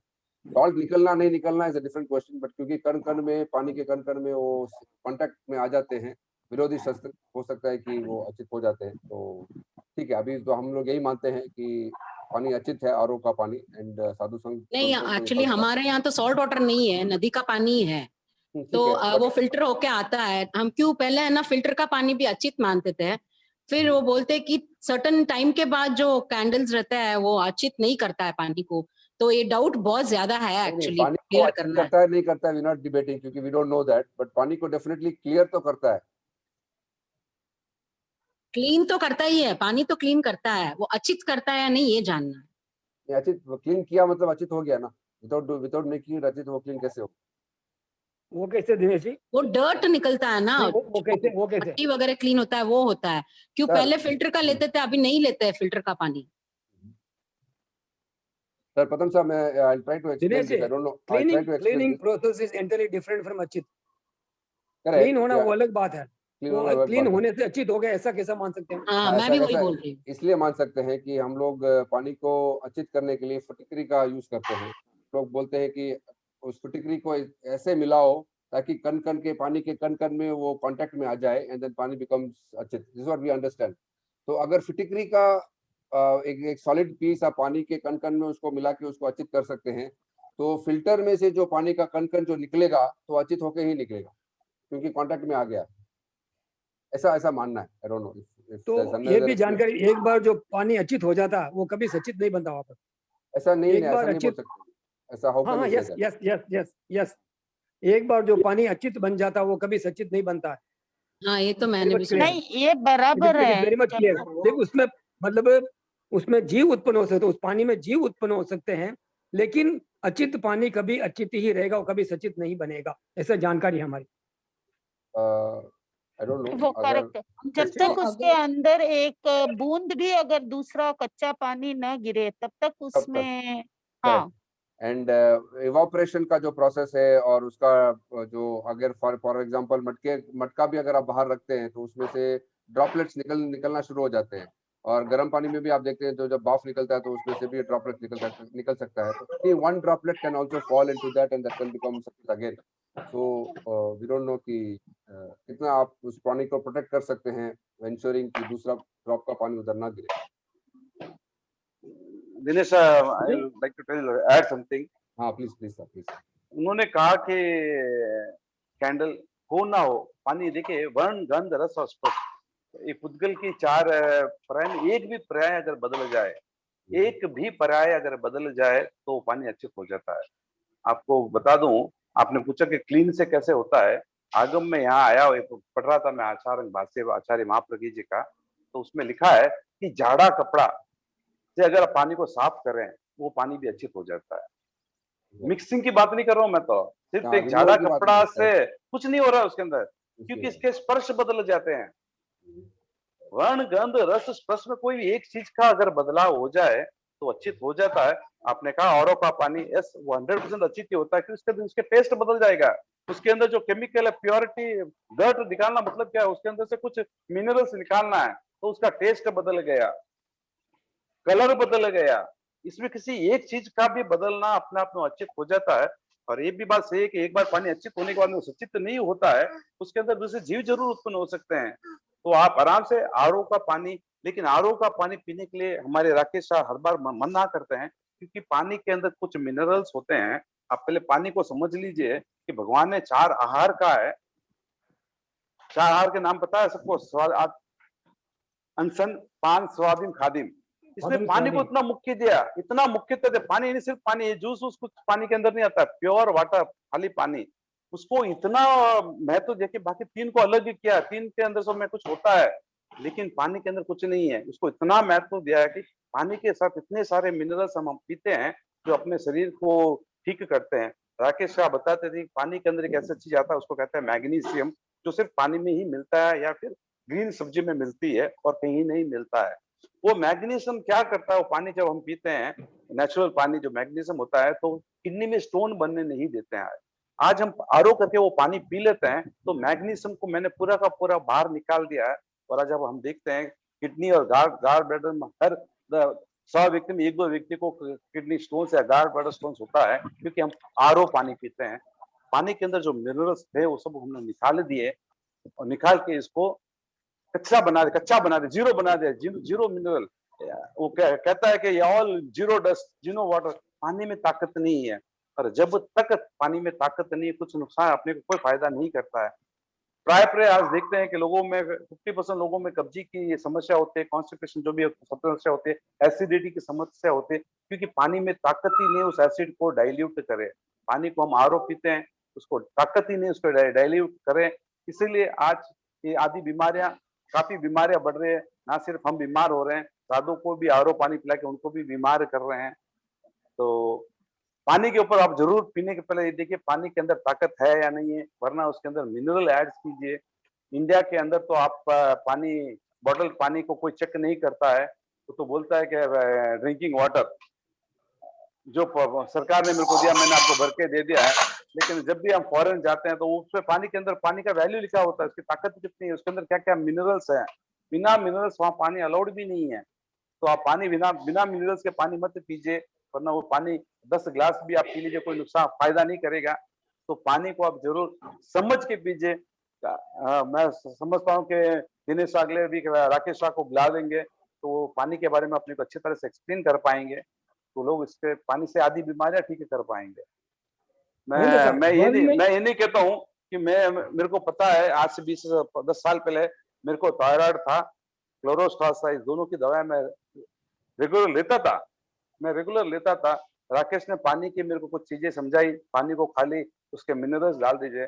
अब आज 7 साल हो गए ना मैं थायराइड की टैबलेट लेता हूँ और ना क्लोरोस्टॉल की टैबलेट लेता हूँ, और मेरे सब नॉर्मल रहते हैं। इतना मेरा क्लोरोस्टॉल बढ़ने के बाद में भी आज मैं जीरो लेवल, मतलब जीरो तो नहीं, कंट्रोल के अंदर है क्लोरोस्टॉल। थायराइड मेरे कंट्रोल के अंदर होता है क्योंकि मैं 20 साल थायराइड की दवाई ली है। तो पानी का ये असर से ये 2 बीमारी को तो मैंने भगाया है, ये मेरे को पता है। तो आप भी इस पानी को जरूर समझिए और समझ के क्रिया कीजिए कि पानी में कितनी ताकत होती है।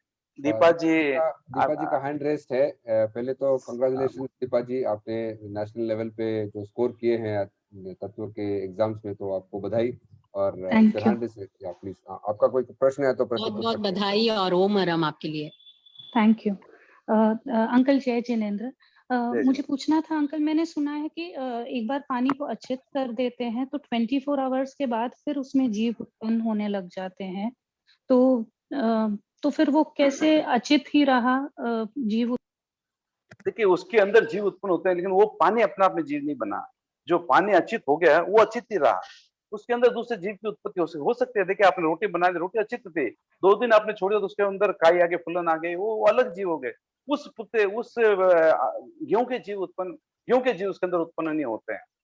तो दूसरे जीव, 2 इंद्रिय वाले जीव, तीसरे ये जीव उत्पन्न हो सकता है। पानी जो अचित था वो जीव उत्पन्न नहीं हुआ। तो फिर वो 24 घंटे के बाद भी प्रासुक होता है, बहराया जा सकता है क्या? अगर वो पानी के अंदर, देखिए प्रासुक पानी की कुछ सिस्टम राकेश समझाता, तो वो मैं प्रयास करता हूँ आप लोगों को, वो जितना अच्छा समझाता मैं नहीं समझा पाता हूँ। पानी के अंदर प्रासुक जीव, पानी उसको कहा जाता है जो ना स्वयं जीव हो और ना उसके अंदर जीव की उत्पत्ति हो। आप किसी ने भी गंगा का पानी देखा होगा, 20 साल पहले लेके आके अपने घर में रखा होगा, आज भी वो क्रिस्टल क्लियर, उसके अंदर जीव की उत्पत्ति नहीं होती है। क्यों नहीं होती? तो वो पानी का मापन जो है, जो पीएच लेवल है 1 to 10 की 1 to 14 होता है।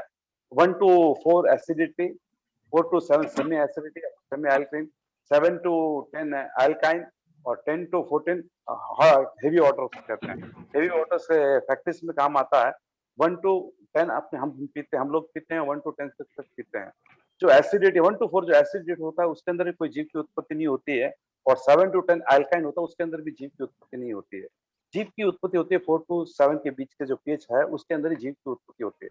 अगर आपका पानी 7 एंड अबो है या 4 एंड बिलो है, कभी भी जीव की उत्पत्ति नहीं होगी, वो हरदम प्रासुक है। चाहे वो 20 साल पानी पड़ा है तब भी वो प्रासुक है। आप 7.2 के 7.3 के जब भी आप पानी पीते हैं, 5 साल के बाद में भी आप देखिए उसके अंदर जीव की उत्पत्ति कभी नहीं होगी, तो प्रासुक ही रहेगा। तो हम लोग क्या करते हैं, औरों से जितने भी मिनरल्स वो निकाल लेते हैं, तो उसकी पीएच के लेवल हम बड़ा कम कर देते हैं, 6 पे लेके आ जाते हैं। तो उसके अंदर 24 घंटे के बाद, 24 घंटे के बाद में, 48 आवर्स के बाद में जीव की उत्पत्ति होने चालू हो जाती है, अपने को दिखती नहीं है क्योंकि 6 से 7 के अंडर है। तो पानी का अगर आप ताकत बढ़ा देते हैं तब उसके अंदर जीव उत्पत्ति नहीं होती है और वो प्रासुक होता है। भगवान ने 21 प्रकार के दोहन बताया है, इसका मतलब है या तो वो एसिडिटी है या वो अल्काइन हो गया है। ये इस बीच की समस्या में कभी नहीं होता है। अंकल मिनरल्स कैसे ऐड करना और वाटर में? अब साधु आते हैं, पानी क्या नॉर्मल पानी लेते हैं क्या, या तो हम चूना मिलाते हैं या राख मिलाते हैं या धोवन का मतलब जाने के आम को मैंने धोया, उसका जो पानी है, ये सब चीजें ऑटोमेटिक मिनरल्स होते हैं, ऑटोमेटिक आ जाते हैं। राख के अंदर भी मिनरल्स होते हैं, या चावल के गंज पानी, उसके भी जो मिनरल्स वो पानी में आ जाते हैं। बस यही है, मिनरल्स एडेड होते हैं, एडेड नहीं होते। जो पुराना जो नेचुरल पानी होता तो वो एडेड मिनरल्स ही होते थे ऑटोमेटिक। हम तो ऐड मिनरल्स निकाल लेते हैं, उसके अंदर ऐड कीजिए ना। काफी चीजें जो 21 प्रकार के धोवन है, उसके अंदर धोवन मतलब अच्छी बनाने की जो रीजन है उसको ऐड कीजिए, वो हो जाएगा। आटे का पानी हो गया, इसमें सब जैसे आप राख डालते हैं, चूना डालते हैं, इसका मतलब मिनरल ऐड करते हैं, पानी की ताकत बढ़ा रहे। तो 21 जो भी प्रकार है, शायद नेक्स्ट ईयर अगर राशि की भाई हो तो हम उसको बोलेंगे जरूर, आगम को खोज के वो 21 प्रकार के, या संतोष जी को अगर याद हो तो संतोष जी हमको बता सकते हैं कि वो क्या क्या है 21 प्रकार के। I have one question. ये विगय को क्यों वर्जित किया गया है? जो चीज विकार उत्पन्न करते हैं उसको कहते हैं विगय। विकार का मतलब जो अपनी फीलिंग्स एंड डिजायर्स को बढ़ाता है, और फीलिंग डिजायर्स और फीलिंग्स कभी भी पाप का बंध का कारक ही होता है, इसीलिए उसको हम विगे को वो करते हैं। Okay, thank you. अंकल अब जस्ट बिकॉज अब ये विगर का पूछे, मेरे दिमाग में डाउट था। अंकल वो बोलते हैं कि अभी जैसे दूध विगर का त्याग किया ऐसे, तो बहुत लोग बोलते हैं कि दूध विगर में शक्कर डाल दिए तो वो दूध विगर में काउंट नहीं होता है, ऐसा कुछ है क्या अंकल? पदम सर, इसके ऊपर आप थोड़ा सा रोशनी डालें तो अच्छा होगा। सारी मैंने एक बार में जानकारी को नहीं, मना सामान्य जानकारी है, विशेष जानकारी मैंने को नहीं, शायद राष्ट्रीय भाई बता सका, या संतोष जी है ना? वही संतोष सर को दो तीन बार रिक्वेस्ट। संतोष सर मौन है क्या बात है? नहीं, कोई ग्रुप में कोई है, he is left the meeting. हाँ ना, बट हाँ, but no is not there. अच्छा पदम सर, आपने जो सामान्य जानकारी है उसमें क्या है, दूध के साथ शक्कर मिलाने से क्या वो विघई नहीं रहता है? दूध के साथ शक्कर मिलाने से विघई नहीं रहता है। मैंने भी नहीं सुना, मैंने तो यही सुना कि दूध तो दूध ही है, अगर आप उसमें शक्कर भी डालो, घी भी डालो तो वो विघई ही रहता है। हाँ, वो तो विघई रहेगा, मतलब विघई यानी मतलब विकार उत्पन्न करने वाला। तो शक्कर डालने से क्या विकार मिट जाएंगे? नहीं मिटेंगे, ज्यादा बढ़ेंगे। तो विकार तो बढ़ेगा ही बढ़ेगा।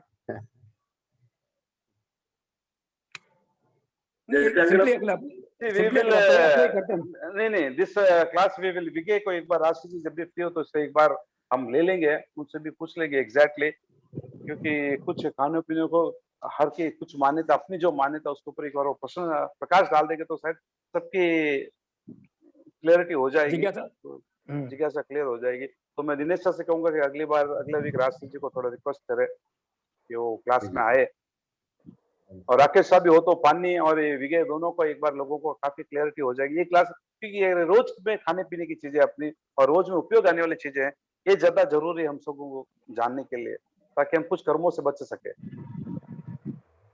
हम भी चाहेंगे अंकल पानी के बारे में विशेष मतलब डिटेल जानकारी मिले, तो हमको रोज का है वो तो एक्चुअली इसलिए बोल रहा हूँ, पानी और विगे ये दोनों चीजों पे अगर आधा घंटा भी अपन दें कोई बात नहीं है, ताकि काफी फायदा भी हो सकता है, लोगों को भी फायदा हो सकता है।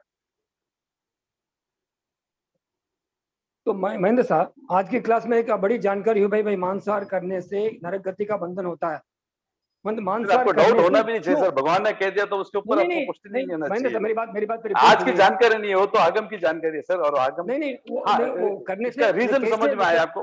हाँ, रीजन बोले समझ में आया, नरक का बंधन होता है, वो जानकारी वो जो आप फरमाए ना, मेरे कारणों मतलब इन कारणों मतलब नरक गति का बंधन हो गया अपना, वहाँ जानकारी आज प्राप्त हुई। इतना दिन तो खाली रिटायर्ड हो भाई मतलब मांसाहार करने से नरक गति का बंधन होता है, वो कैसे होता है उसकी जानकारी आज प्राप्त हुई, उसके लिए आपके प्रति ओम अहम।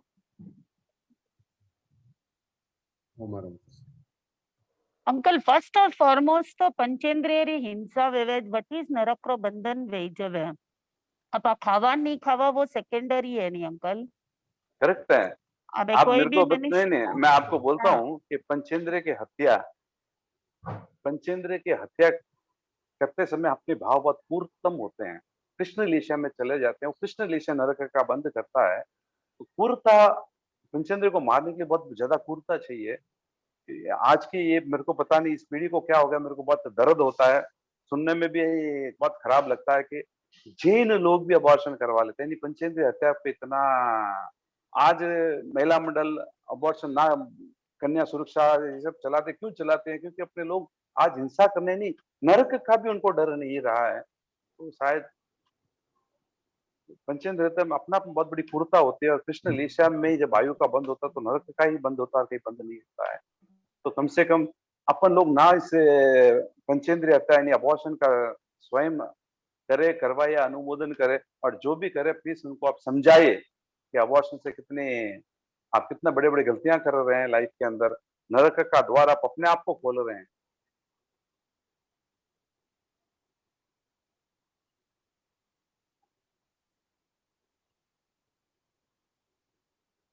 आज का जो टॉपिक था उसको एक बार टच कर लेंगे, मतलब जस्ट एक रेफरेंस के लिए, ये 5-7 मिनट और बचे हैं, तो जस्ट एक इंट्रोडक्शन के लिए आपने हाँ, आश्रव के 5 प्रकार ना, आश्रव के 5 प्रकार हैं, कहीं 20 प्रकार आते हैं, कहीं लंबे चौड़े आते हैं, लेकिन शॉर्टेस्ट चीज है 5: मिथ्यात्व, अव्रत, प्रमाद, कसाई और योग। मिथ्यात्व गलत श्रद्धा, सही श्रद्धा को सही नहीं मानना मिथ्यात्व है।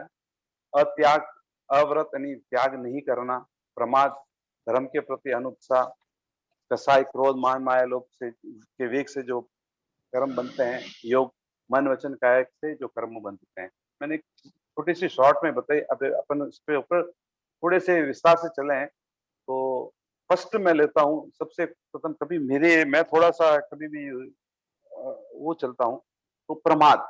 मैं सबसे प्रथम प्रमाद को ही लेता हूँ। नॉर्मली जब पढ़ाता हूँ, भगवान उत्तरायण सूत्र किसी ने पढ़ा है या सुना है तो भगवान ने गणधर गौतम को यही कहा कि समयम गोय मा पम्मा, यानी एक क्षण भर भी प्रमाद मत कर। क्योंकि ये चारों, बाकी के चारों का देखिए, मिथ्या तो हो सकता है कि कर्म जनित हो। मैं बहुत सारे कर्म में चित्र कोड़ा कोड़ी सागर का मैंने आया, मोह कर्म को बांध लिया तो मेरे को मिथ्या तो आ ही जाएगा। 69 कोड़ा कोड़ी सागर तक मेरे को मिथ्यात होने की संभावना होती है, लेकिन 69 अगर मैंने तोड़ दिया तो एक कोड़ा कोड़ी के अंदर में अगर आ गया तब भी मैं जरूरी नहीं मैं सम्यक हूँ। तो सम्यक्ति मेरे को लेनी पड़ती है, आनी पड़ती है।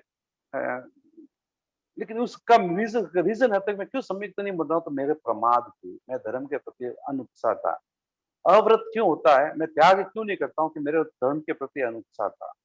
मैं कसाई क्यों करता हूँ, क्रोध मान वाले लोग क्यों करता हूँ, मैं प्रमादी था। मन वचन, आप लोगों को देखते हैं बैठे बैठे हाथ हिलाते रहते हैं, पाँव हिलाते रहते हैं, वो उसको देखते हैं, उसको देखते हैं, प्रमाद कर रहा है। तो इसीलिए इन सब का मूल अगर कोई है तो प्रमाद है। उत्तरायण सूत्र में भगवान ने गौतम को यही कहा था कि क्षण भर भी प्रमाद मत कर। अगर तू प्रमाद करेगा तो ये चारों का उदय हो जाएगा। अगर ये प्रमाद ना हो, ये चारों को आप कंट्रोल कर सकते हैं।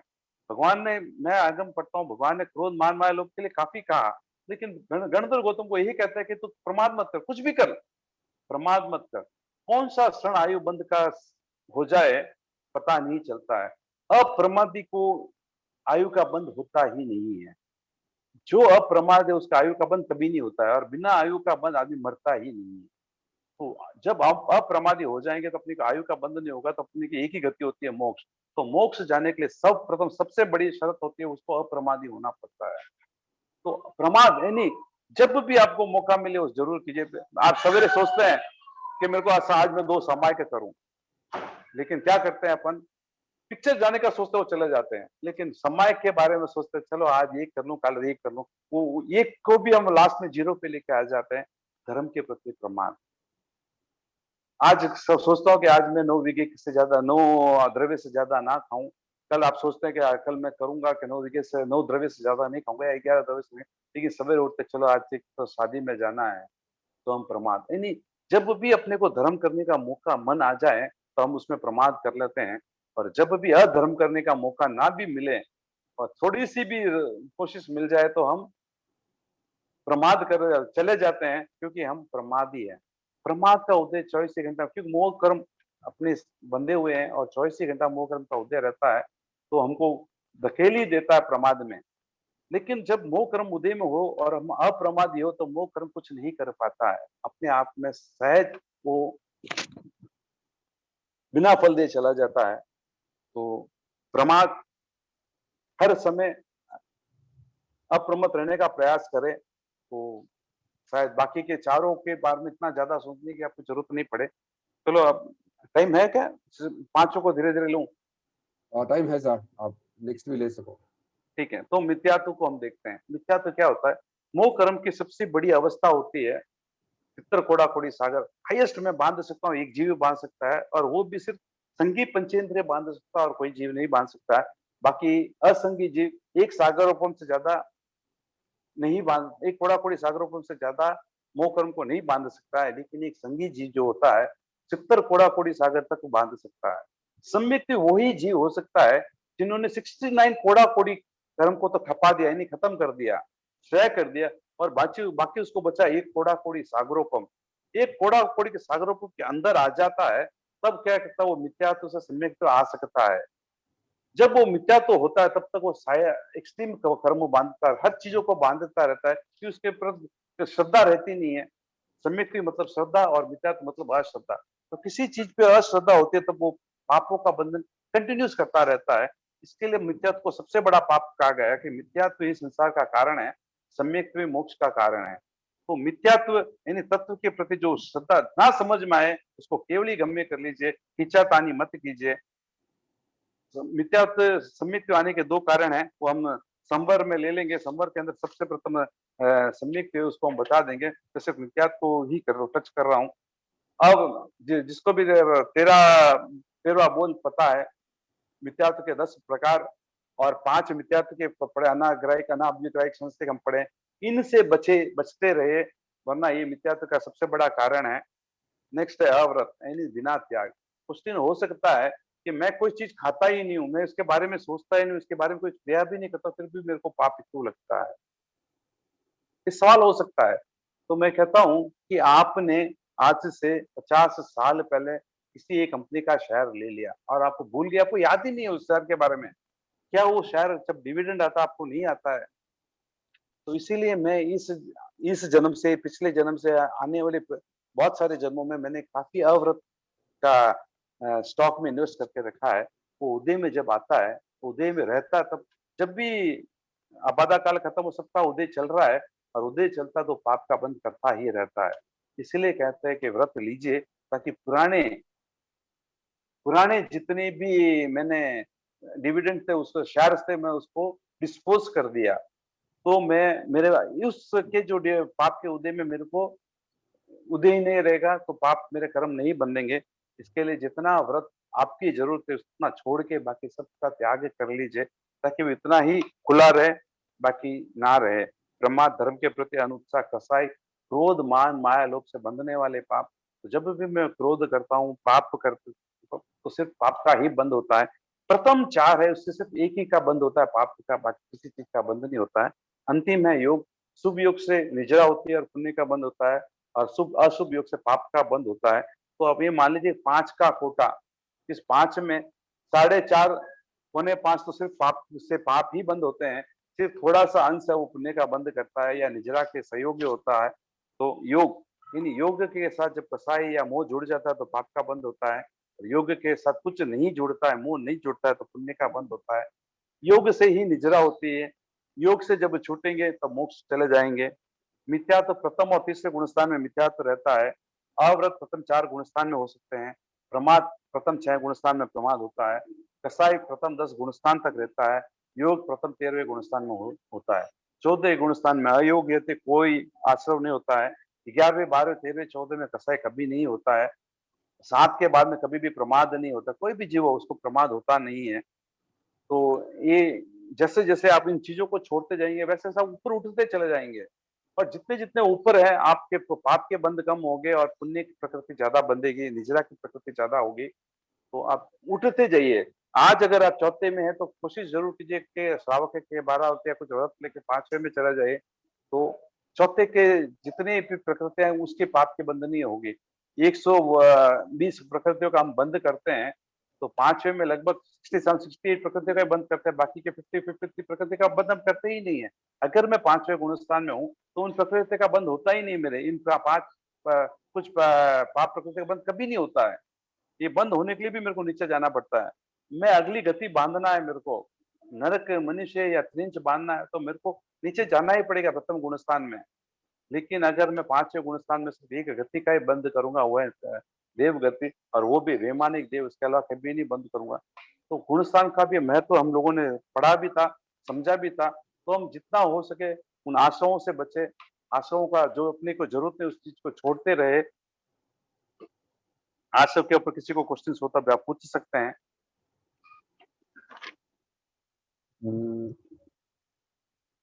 अंकल अबे आप प्रमाद बोलिया ना अंकल, तो अबे आपको यूजिंग फोन है, टीवी देखना है, ये सब प्रमाद ही है, ठीक है। तो अबे यू तो नहीं वे सके के 24/7 अपा अलर्ट बैठा रहेवा, वो कितना पॉसिबल है। अबे आप बोलो के प्रमादी अबे समयम गोयम आपा माए बोलिया आप, तो अबे वो 24/7 अपा अप्रमादी बनना रहेवा करे आयुष्य बंधन रहे, वो किकर पॉसिबल है। ठीक है, मैं नहीं बोलता हूँ 24 आप प्रमादी रहे, लेकिन अब नहाने जाते हैं तो बाल्टी को देखते नहीं, ऐसे कैसे पानी छोड़ देते हैं, उसको कहते हैं प्रमाद। लेकिन अब बाल्टी को देखते हैं, उसके अंदर कोई जीव तो ना रह गया, वो आप है अप्रमाद, उसको कहते हैं। चलते समय जीव की हिंसा, बिना देखे चलते तो अप्रमत है, और देख के चलते अप्रमाद है।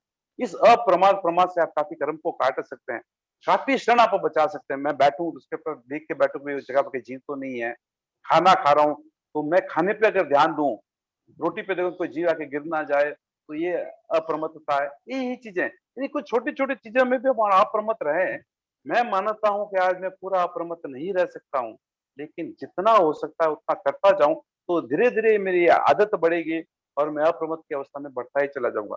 हम श्रावक लोग हैं, हम संसारी अवस्था है, संपूर्ण प्रमादी नहीं हो सकते हैं, अप्रमादी नहीं हो सकते हैं, कुछ अंशों में हो सकते हैं।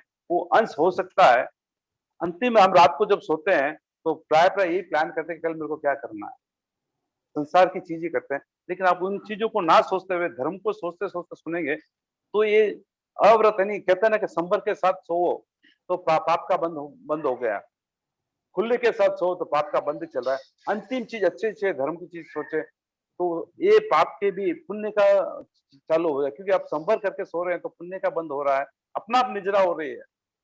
लेकिन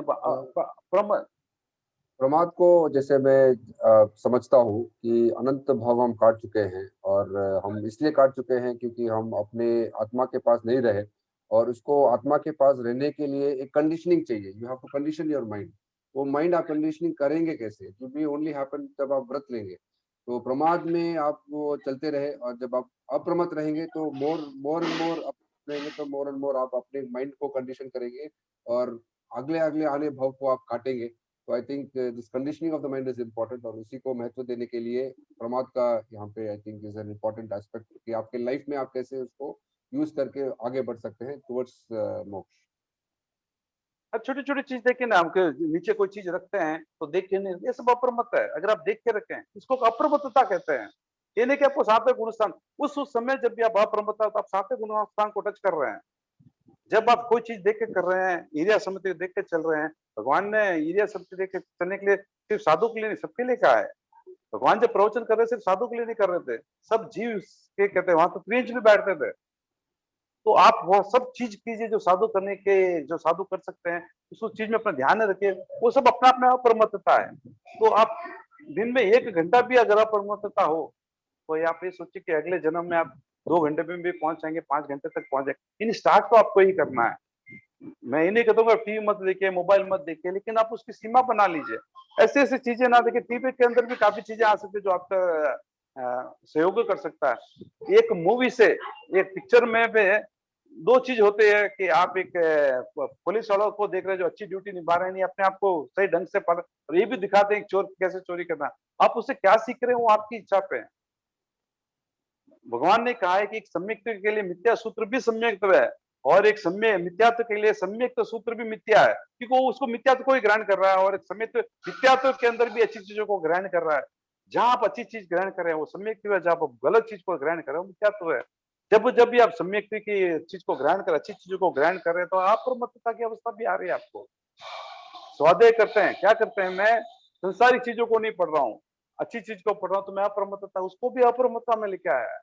क्योंकि भगवान ने अप्रमत्ता ये नहीं कहा कि 4 पैर स्वाध्याय का है, स्वाध्याय ये नहीं कि वो प्रमाद कर रहा है, वो भी उस समय भी अप्रमत्त रह रहे हैं, अपने आप को उस चीज में डुबो रहे हैं। तो आप जो चीज कर रहे हैं उसके अंदर भी डूब जाए तो अप्रमत्तता है कि उसके बाहर की चीजों के ऊपर नहीं सोच रहे हैं, अपने आप को प्रमाद से बच रहे हैं।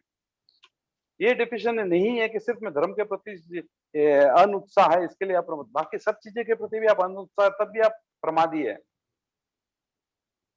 प्रमादी का मतलब हुआ कि लेजीनेस या फिर carelessness. Okay. So being conscious and being aware is apramadhi. Apramattata, yes. Doing something with consciousness is always apramattata. You can be apramatta, और जब भी आप अप्रमत्त पाएंगे आप अपने आप को सातवें गुणस्थान में पाएंगे। ठीक है, शायद प्रमाद यहाँ पे भी हो रहा है। We are 7 minutes past 12:30, तो आज का ये सेशन में वाइंड अप करता हूँ। Quick important points next session के लिए विघय के बारे में, वाटर और उसका पीएच के बारे में, अल्कोहल का डाइजेशन, वायरस एंड बैक्टीरिया का जो केंद्रीय द्विवेंद्रीय जो भी है उसके लिए कुछ इनपुट्स, और कर्ड हम लोग अचित मानते हैं लेकिन शराब को हम सचित मानते हैं। तो एक छोटा सा इनपुट अबाउट शराब also. I happen to visit a distillery. उस डिस्टिलरी में बताते हैं कि कैसे शराब मतलब जो भी कंटेंट है, व्हीट है या जो भी है, उसको कैसे सड़ाया जाता है। सड़ाने के बाद लास्ट प्रोसेस में उसको वुडन बॉक्स में, एक जिसको कैन कहते हैं, वुडन कैन में ही उसको शराब को रखते हैं। एंड एजिंग, शराब का एजिंग है जिसके ऊपर प्राइस का भी डिपेंड होता है। तो इट ऑल डिपेंड्स कि वो उस कैन में, उस वुडन कैन में कितने साल रहा। इसका मतलब है कि वो कोई योनि वहां बन रहा है ताकि उसको जीव को मल्टीप्लाई करा रहा है।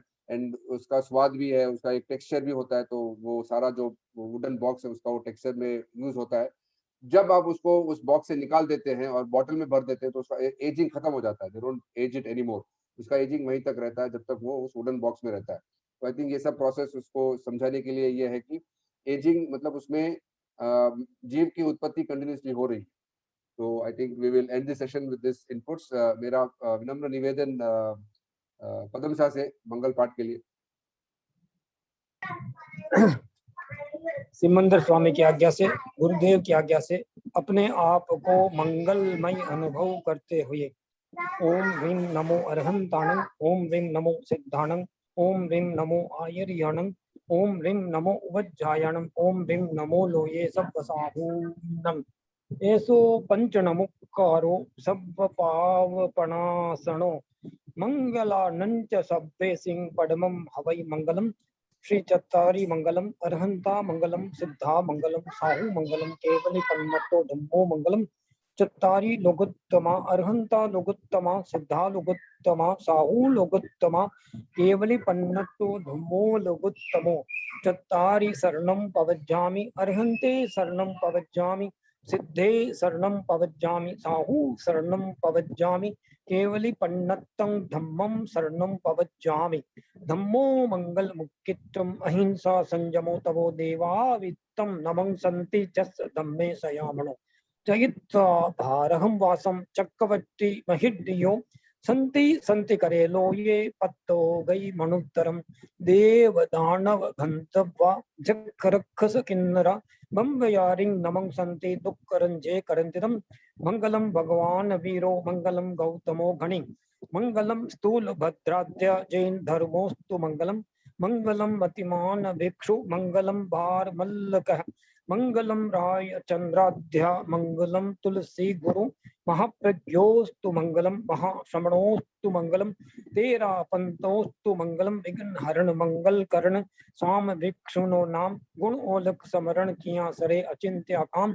विघ्न हरण मंगल करण स्वाम भिक्षुनो नाम, गुण ओलख समरण किया सरे अचिंत्य काम। विघ्न हरण मंगल करण स्वाम भिक्षुनो नाम, गुण ओलख समरण किया सरे अचिंत्य काम। ओम शांति जय भिक्षु तुलसी महाश्रमण कल्याण करो। ओम शांति जय भिक्षु तुलसी महाश्रमण कल्याण करो। ओम शांति जय भिक्षु तुलसी महाश्रमण कल्याण करो, महाश्रमण कल्याण करो। ओम अरहम, ओम अरहम, ओम अरहम। बहुत बहुत शुक्रिया कृतज्ञता जोशमी, अपने फैकल्टीज के प्रति, मेजर के प्रति कृतज्ञ। हम आपके आभारी हैं। हम सब आपके आभारी हैं। हम सब आपके आभारी हैं, गुरुदेव के प्रति आभारी। मेरी तरफ से आई एम वेरी सॉरी, मैंने वीडियोस अपलोड नहीं किए थे। नेक्स्ट वीक से मैं सारे वीडियोस अपलोड कर दूं। थोड़ा ईयर एंड का प्रेशर था तो हो नहीं पाया, but I will ensure all the videos are there. And Dinesh ji, everybody for joining. हाँ साहब, मेक श्योर राजश्री भाई और राकेश भाई हाँ each and every class attend कर सको तो मेक श्योर। अच्छा सर, जरूर sir. Thank you sir, thank you so much for the inputs and thank you everybody for joining. Amazing week. Next week we'll meet up again at 11 o'clock. जय जिनेंद्र। कृतज्ञ में हम सब आपके आभारी हैं। जय जिनेंद्र।